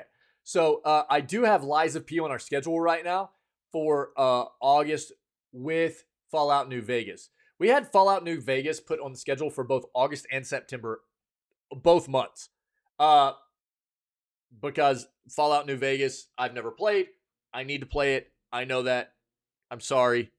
I know. Uncultured swine. Fallout New Vegas needs to be played. We're going to play it. But I really overshot how much time we would need to play it. That way I could work like maybe another game or two into that time frame. And Lies of P is going to happen there, which is nice. A more defined launch date within this month hasn't yet been given, but this release month is the most narrowed window we've received for the game thus far. Then hopefully it won't get delayed. If it needs to, then understandable. But it would be a perfect spot for that to drop for us to play it. The new video that was revealed alongside the release announcement has also given us a better idea about the story and world that will be found in Lies of P. Check out the new trailer. Let's go, baby. 2 minutes.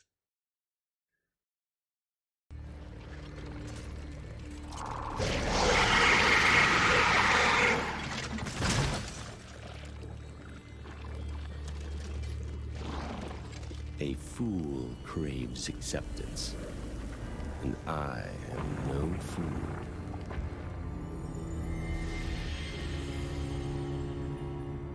Let the masses chatter their empty praises. They're ignorant of the truth, blind to my vision.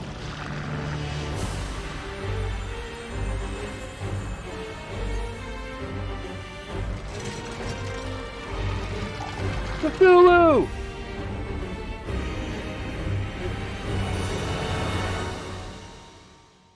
Is it not magnificent?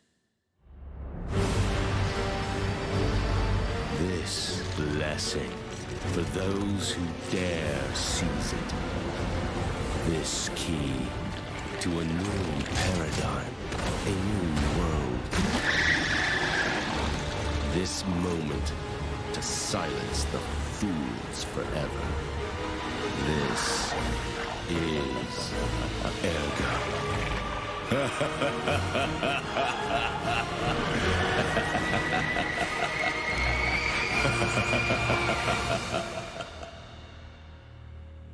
Soon they'll praise me. If they There dare are speak at all. a bunch of gameplay trailers out there too. So that's just a like August release date announcement thing for them. Yo, it's gonna be on Game Pass day one too. Did you see that? So there's a bunch of gameplay videos of this too out there if you want to take a look, but that was pretty cool. I like that.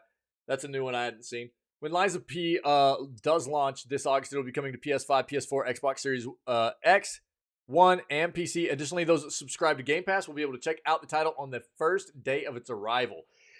If you'd like to learn more about Lies of P, you can check out the game's official description attached below. You wake up at an abandoned train station in Krat, a city overwhelmed by madness and bloodlust. In front of you lies a single note that reads, "Find Mr. Geppetto. He's here in the city." Play as Pinocchio, a puppet mechanoid, and fight through everything in your path to find this mysterious person. But don't expect any help along the way. Don't make the mistake of trusting anyone. You must always lie to others if you hope to become human.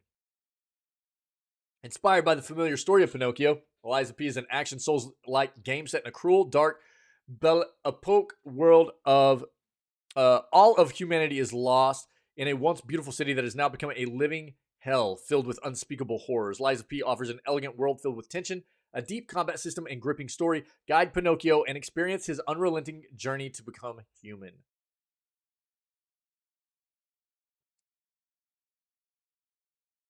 Oh, baby. Very excited. Huge PS5 and PlayStation video game sale is now live at multiple retailers. Here you go. If anybody's looking to get some content, some new games, maybe.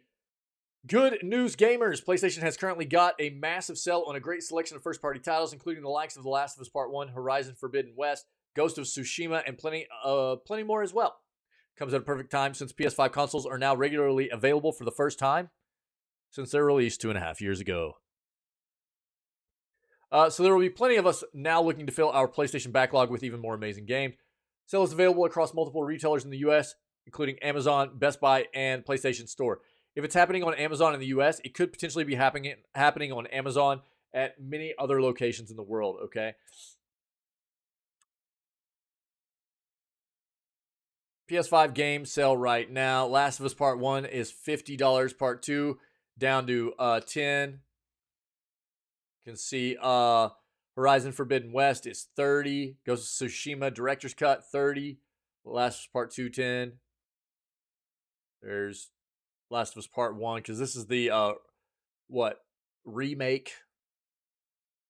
Is this I can't tell if this is like a true remake or if it's more of a remaster than it is a remake. I need to determine for sure exactly what this is. But look, $70, guys. You can get it for $50 right now. You know how I feel. Ratchet and Clank Rift Apart, $30. Demon Souls, $30. God of War, PS4 for $10. The Last of Us Remastered, PS4 for $10. Bloodborne for $10. All these are PS4. RDR2, $20. Marvel Spider-Man, this is PS5. Miles Morales Ultimate Edition for $40. Days Gone, PS4, $20. They've got links for other sales and stuff too. Links for PS5 consoles, stuff like that. Yeah, I know. Blood, dude. Makes me want to throw up. Makes me want to throw up. Yerp. Yerp, yerp. All right, last article I have. If anybody has anything to add that we haven't discussed this morning that is relevant to the video gaming industry and our news segment, let me know, and I'll look at it. We'll address it. We'll talk about it before we move on to day 3 of our gameplay of the beta of Once Human. Cool. I've covered a lot of Atomic Heart stuff. What do you want to know, Fat Pat? Talk to me in chat. I'll read this, and then we'll talk about Atomic Heart. Okay. Marvel's Avengers creative director apologizes for the whole thing. It was a very challenging production, let's say. The creative director of Marvel's Avengers has apologized for the game, citing a difficult development process. It was a challenging production, let's say. Creative director Caesar Vertosu told Edge magazine in its latest issue. The superhero smash 'em up. If you guys didn't know, this game is like done. They are not going to be supporting this game basically past like September. No new content or anything like that. I know what the game is, buddy. I'm saying, what did you want to talk about it? That's what I'm saying. Oh, the video. Oh, sorry, my bad. I read that wrong. Sorry, buddy. The video that came out recently citing ties to oligarchs. Oh, no. Do you have a link to like an article about it or anything? My bad, dude. I totally read that wrong. I'm really sorry, dude.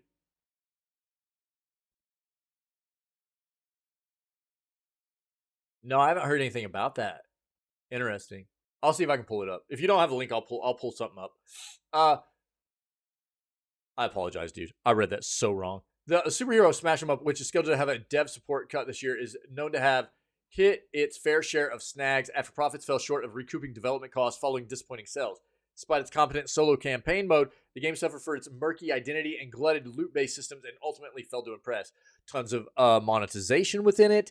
It also apparently felt very repetitive, not very satisfying to play in its uniqueness or anything. Oh,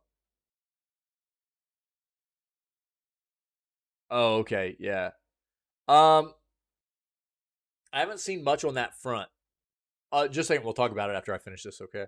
Vertosu left his role at Crystal Dynamics to focus on the gruesome The Lords of the Fallen reboot, which doesn't yet have a release date. Edge sat down with Vertuso and the Lords of the Fallen's executive producer, Sal Gascon, to discuss their latest project. And on the subject of Vertuso's colorful resume, The Shadow of the Tomb Raider to Marvel's Avengers, he didn't have much to say for the latter side. I apologize from that. Their past work aside, the duo's high hopes are evident not only for the Lords of the Fallen as a game, their newly established studio's spot in the Souls-like food chain. Okay.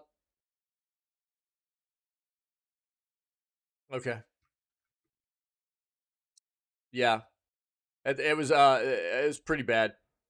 Pretty bad from what I understand. And again, this game is like getting shut down basically. I think it's still going to be playable. They're just not going to do any new content for it. I think September of this year is it. It's done. No new content or anything. They really, I think they tried their best to like draw this game out, do the best they could with it. There was a lot of production that went into this, and it was just not very good. Not very good. So the most I know about I'll just give everybody what I know about Atomic Heart. What I know about Atomic Heart is just from a gamer standpoint. Being that TLDR, this game has had some issues in development. Okay? I know there's some like contention here between like the fact that this is like set in a universe where like what? Maybe like the Soviet Union or Russia or whatever like won the like a world war or whatever and is resulted in this universe or something. Is that what is that correct? We'll pull it up and find out. So there's a little bit of some stuff going on there, but ultimately from a gaming standpoint, yeah, okay, yeah. So 1950s post Cold War where Russia won and tech became sentient. Yeah. Yeah, thanks, Fat Pat. Yeah, I thought it was something along those lines. So, I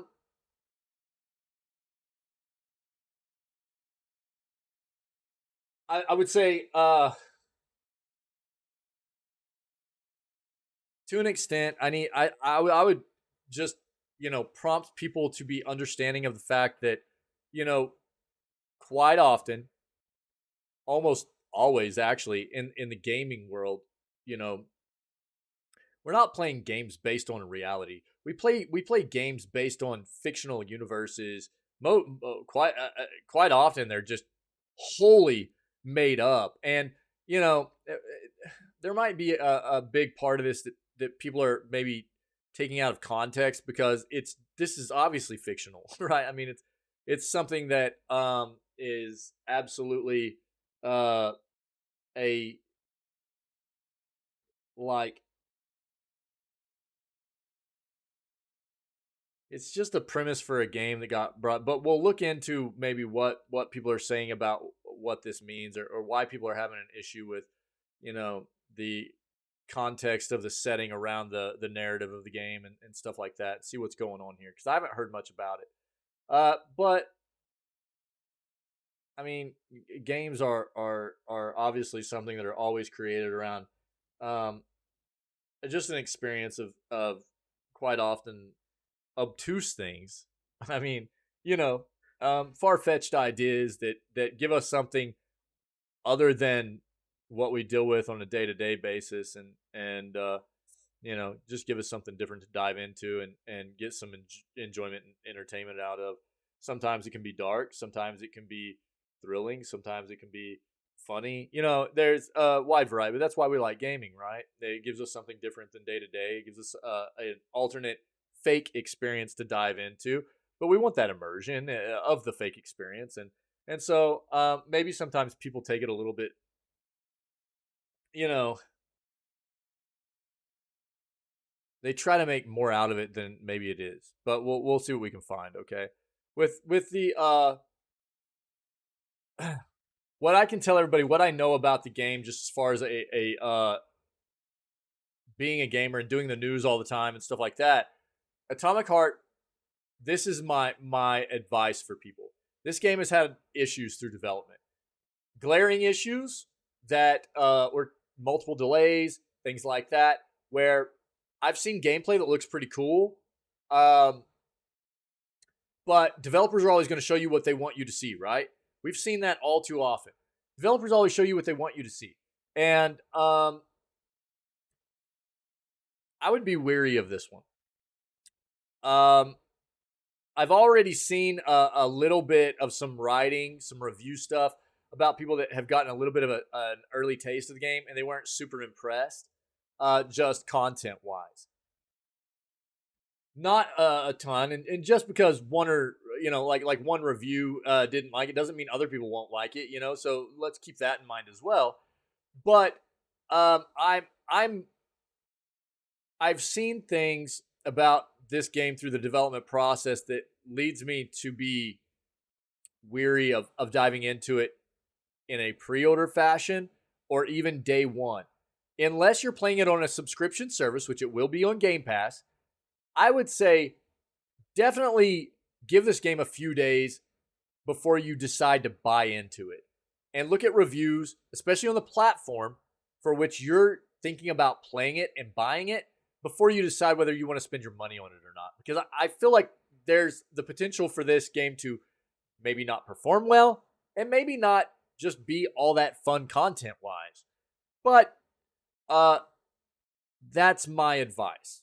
Take it or leave it. That's just what I've seen. Quite often, I would say about 9 times out of 10, whenever I see certain indicators for a game through development that show that there's reason to be a bit worried on a game's release, it usually holds true. And Atomic Heart is one of those games. It could be good. I always want a game to be good, but that's just not the reality of the gaming world we live in, right? So if you've got access to Game Pass and you're interested, play it. Let us know what you think. Otherwise, give it a few days and look at some reviews and see what's up. If you don't know, now you know, chat. Let's see what we can find out about.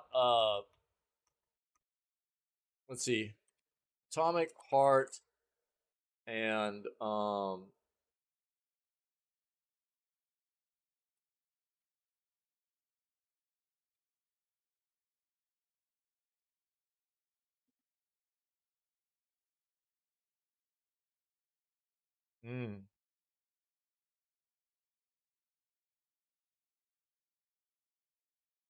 See what PC Gamer has to say about this. Biz, and I'm good, buddy. How are you? Happy Monday. Why are people arguing about Atomic Heart? Mundfish's retro future Soviet shooter has stirred up a whole lot of controversy. Atomic Heart was a bolt from the blue when its first trailer dropped in 2018, showcasing a shining Soviet retro future FPS. Seemed like it was learning all the right lessons from BioShock, Stalker, and the Metro series. Never mind that it was the debut game from a new developer, a Russian studio called Mundfish. It was laser targeted at a category of players who devoured immersive sims and ambitious but flawed works of genius from East European studios alike. It very quickly became a studio of internet obsession, a game we were intrigued by but knew very little about. A lot has happened since then. In February last year, Russia invaded Ukraine, unfortunately, starting a war that has killed thousands on both sides and sparked one of the biggest refugee crises in modern history, with millions of Ukrainians fleeing abroad to escape the war at home. Absolutely tragic. Russia became an overnight pariah in the West, excised from fundamental mechanisms in the international banking system, deserted by some of the biggest corporations in the world, including several gaming titans, and censored in the UN. In the wake of that invasion, Atomic Heart's Russian provenance became more than an interesting detail of the game's development. As many kinds of Russian art found itself subject to intense scrutiny and swift bans, rumors began to swirl about Mundfish's investors, and excited fans feared their purchase would somehow end up funding a brutal war. Even though Mundfish says it's based in Cyprus, gamers are still arguing about whether it's okay to buy Atomic Heart. An equivocal statement of the war, although some kind of debate has gone on around Atomic Heart since Russia first invaded Ukraine, it was brought to the fore by a tweet from Mundfish last January. In response to questions about where the studio stood in regards to the war, Mundfish tweeted that it was a global team focused on an innovative game and is undeniably a pro-peace organization against violence against people. It's hard to argue with that, dude. War is a terrible thing. Did not comment on politics or religion. This is one of the things I think people need to understand. That's a pretty good statement right there. And I think people have to be understanding of the fact that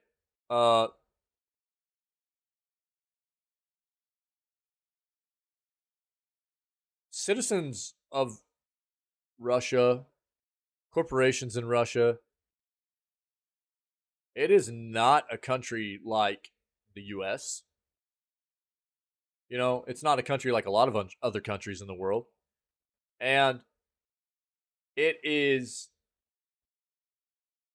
I think, warranted for them to come out with statements that I think this one's pretty good. Team focused on innovative game, undeniably a pro-peace organization against violence against people. It's very good. But being reluctant to comment on politics or religion, it's probably something to try and keep them on the side of staying safe in regards to the government within which the country and where they live. That government is scary, you know. So I think there's something to be said for people having a bit of an understanding about individuals. And look, I have the utmost respect for individuals that stand up for what they believe in. They are outspoken, and but a lot of people have suffered some pretty dire consequences for those actions.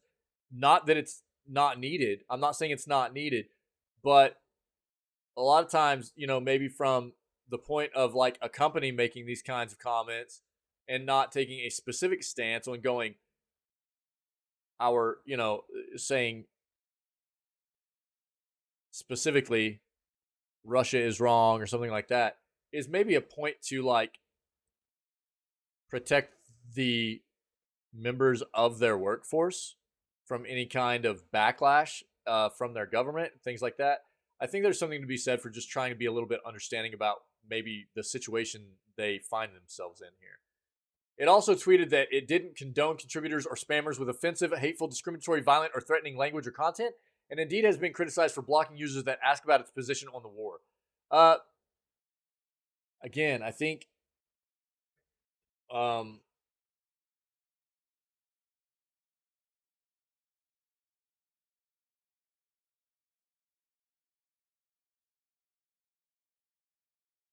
it could be a potential tough position for them. You know,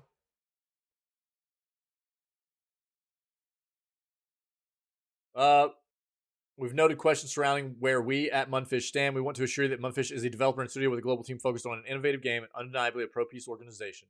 Right? This was January of this year. It was not the statement of support for Ukrainian independence that some were hoping for. Munfish's reticence to even name the war in question sparked outrage, summed up by tweets from game designer Sergei Mohov, who mocked Munfish's position as "we're for all the good things and against all the bad ones," lambasting the studio for having the unbelievable privilege to have this kind of position. Munfish's statements that it was only interested in getting Atomic Heart into the hands of gamers everywhere, or that it was for players who just want to play, struck some people as, at best, a marketing attempt to redirect the conversation surrounding its game, or at worst, some kind of tactic support for the actions of its original home country.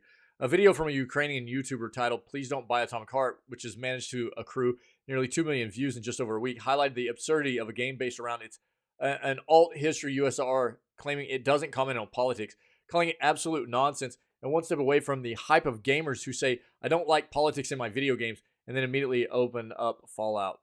We're for all the good things. Yeah, we read that. On the other hand, whether it's headquartered in Cyprus or not, Munfish is a studio with Russian roots and Russian staff. As a 2019 article documenting a tour of its Moscow office will attest, the Russian state has taken a hard line against any and all internal protest against its so-called special military operation in Ukraine. Yeah. Yeah, exactly. Yeah, that's what I'm getting at, guys. And that's what this is talking about, too. Arresting thousands of protesters, threatening years in prison camps over anti-war social media posts, and charging a political opposition figure with treason for spreading disinformation about the Russian army. Even when Russia isn't at war, the country maintains a deeply alienated political system that has entrenched power among a cabal of lackeys and oligarchs for decades. The Russian political scientist and anti-war activist Greg Yudin described this system as one that generates, incredible contempt and disdain for all kinds of politics among Russians who are completely certain that there is no possible way to change anything through politics, that no change is possible in general. Marking oneself as anti-war in that kind of environment is an act of profound courage and incredible risk. That's what I was getting at, you know? This is not the same kind of environment that you would find yourself in a country like this, right?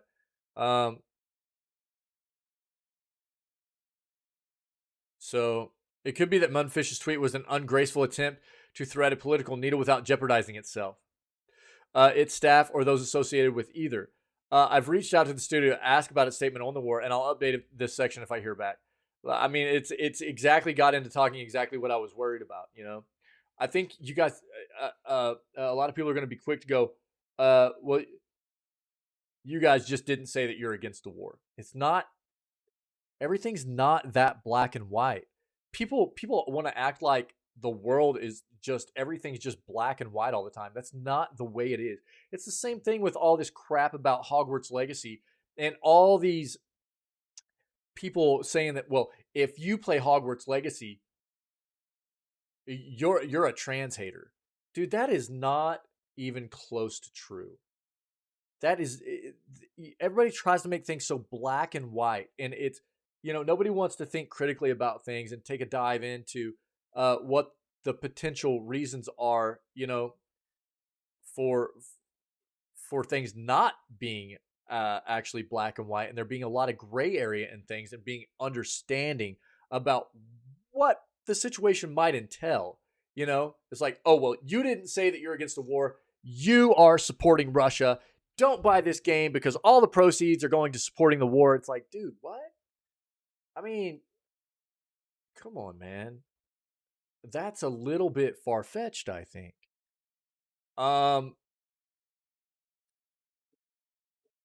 There are a lot of people. I need people to understand this.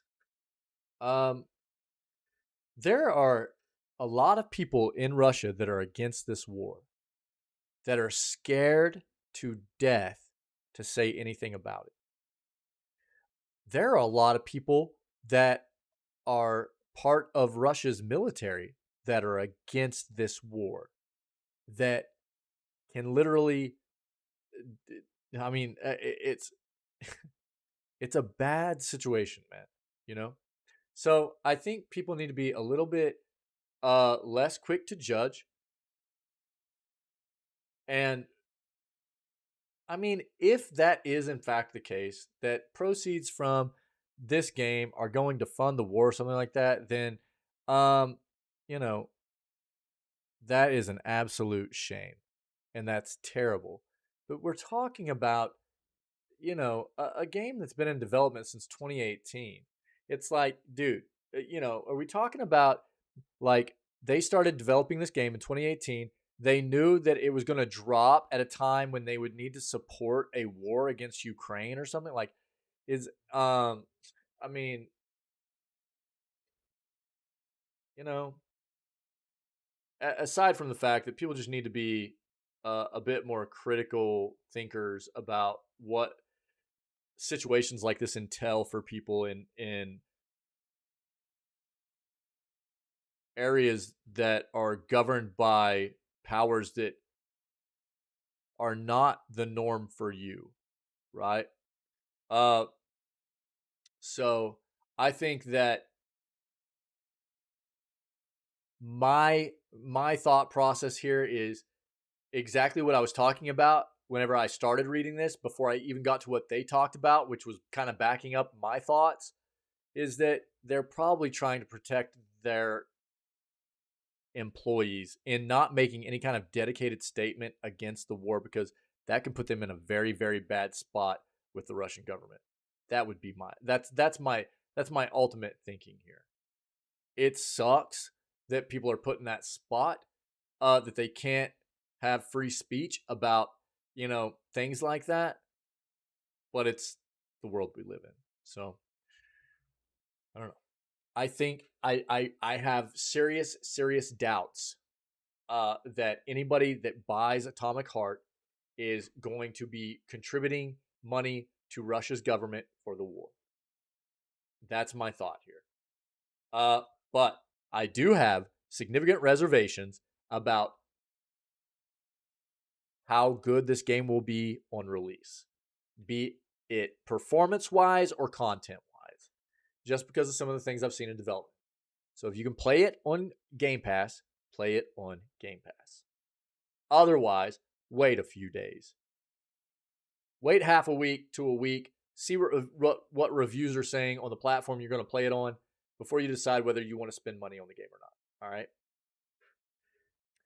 That's what I've got. Fat Pat, thank you, my friend. Sorry I read your message wrong in the first place. I apologize. I wasn't necessarily aware of the controversy surrounding the game.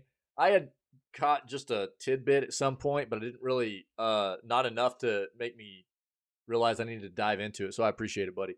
Kayla, what is up, my friend? Happy Monday, guys. I appreciate you.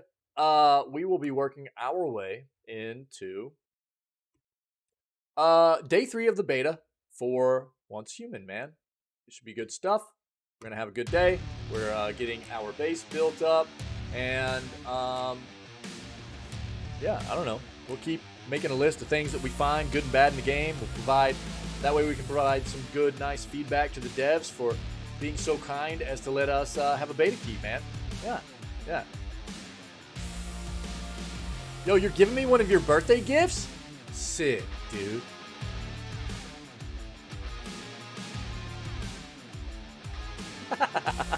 Cool, man. Thanks, Barrett. I'll take a look at it. So on that note, you guys rock. Thanks for being here. Thanks for being a part of what we do all the time, first and foremost, man. Helping to make such an amazing community for everybody to be a part of. And also for being here and being part of the news segment today. I appreciate it very much. We're going to move on, man. We're going to get into our gaming segment now. We'll be playing Once Human, day 3 of the beta for us all day long for the rest of the day. But if anybody is checking out this content or any of our other content, whether it be a VOD on the YouTube channel or a highlight here on the Twitch channel, and you're enjoying what you're being exposed to, try and see if you can come hang out with myself and the rest of these beautiful, amazing people that are always here.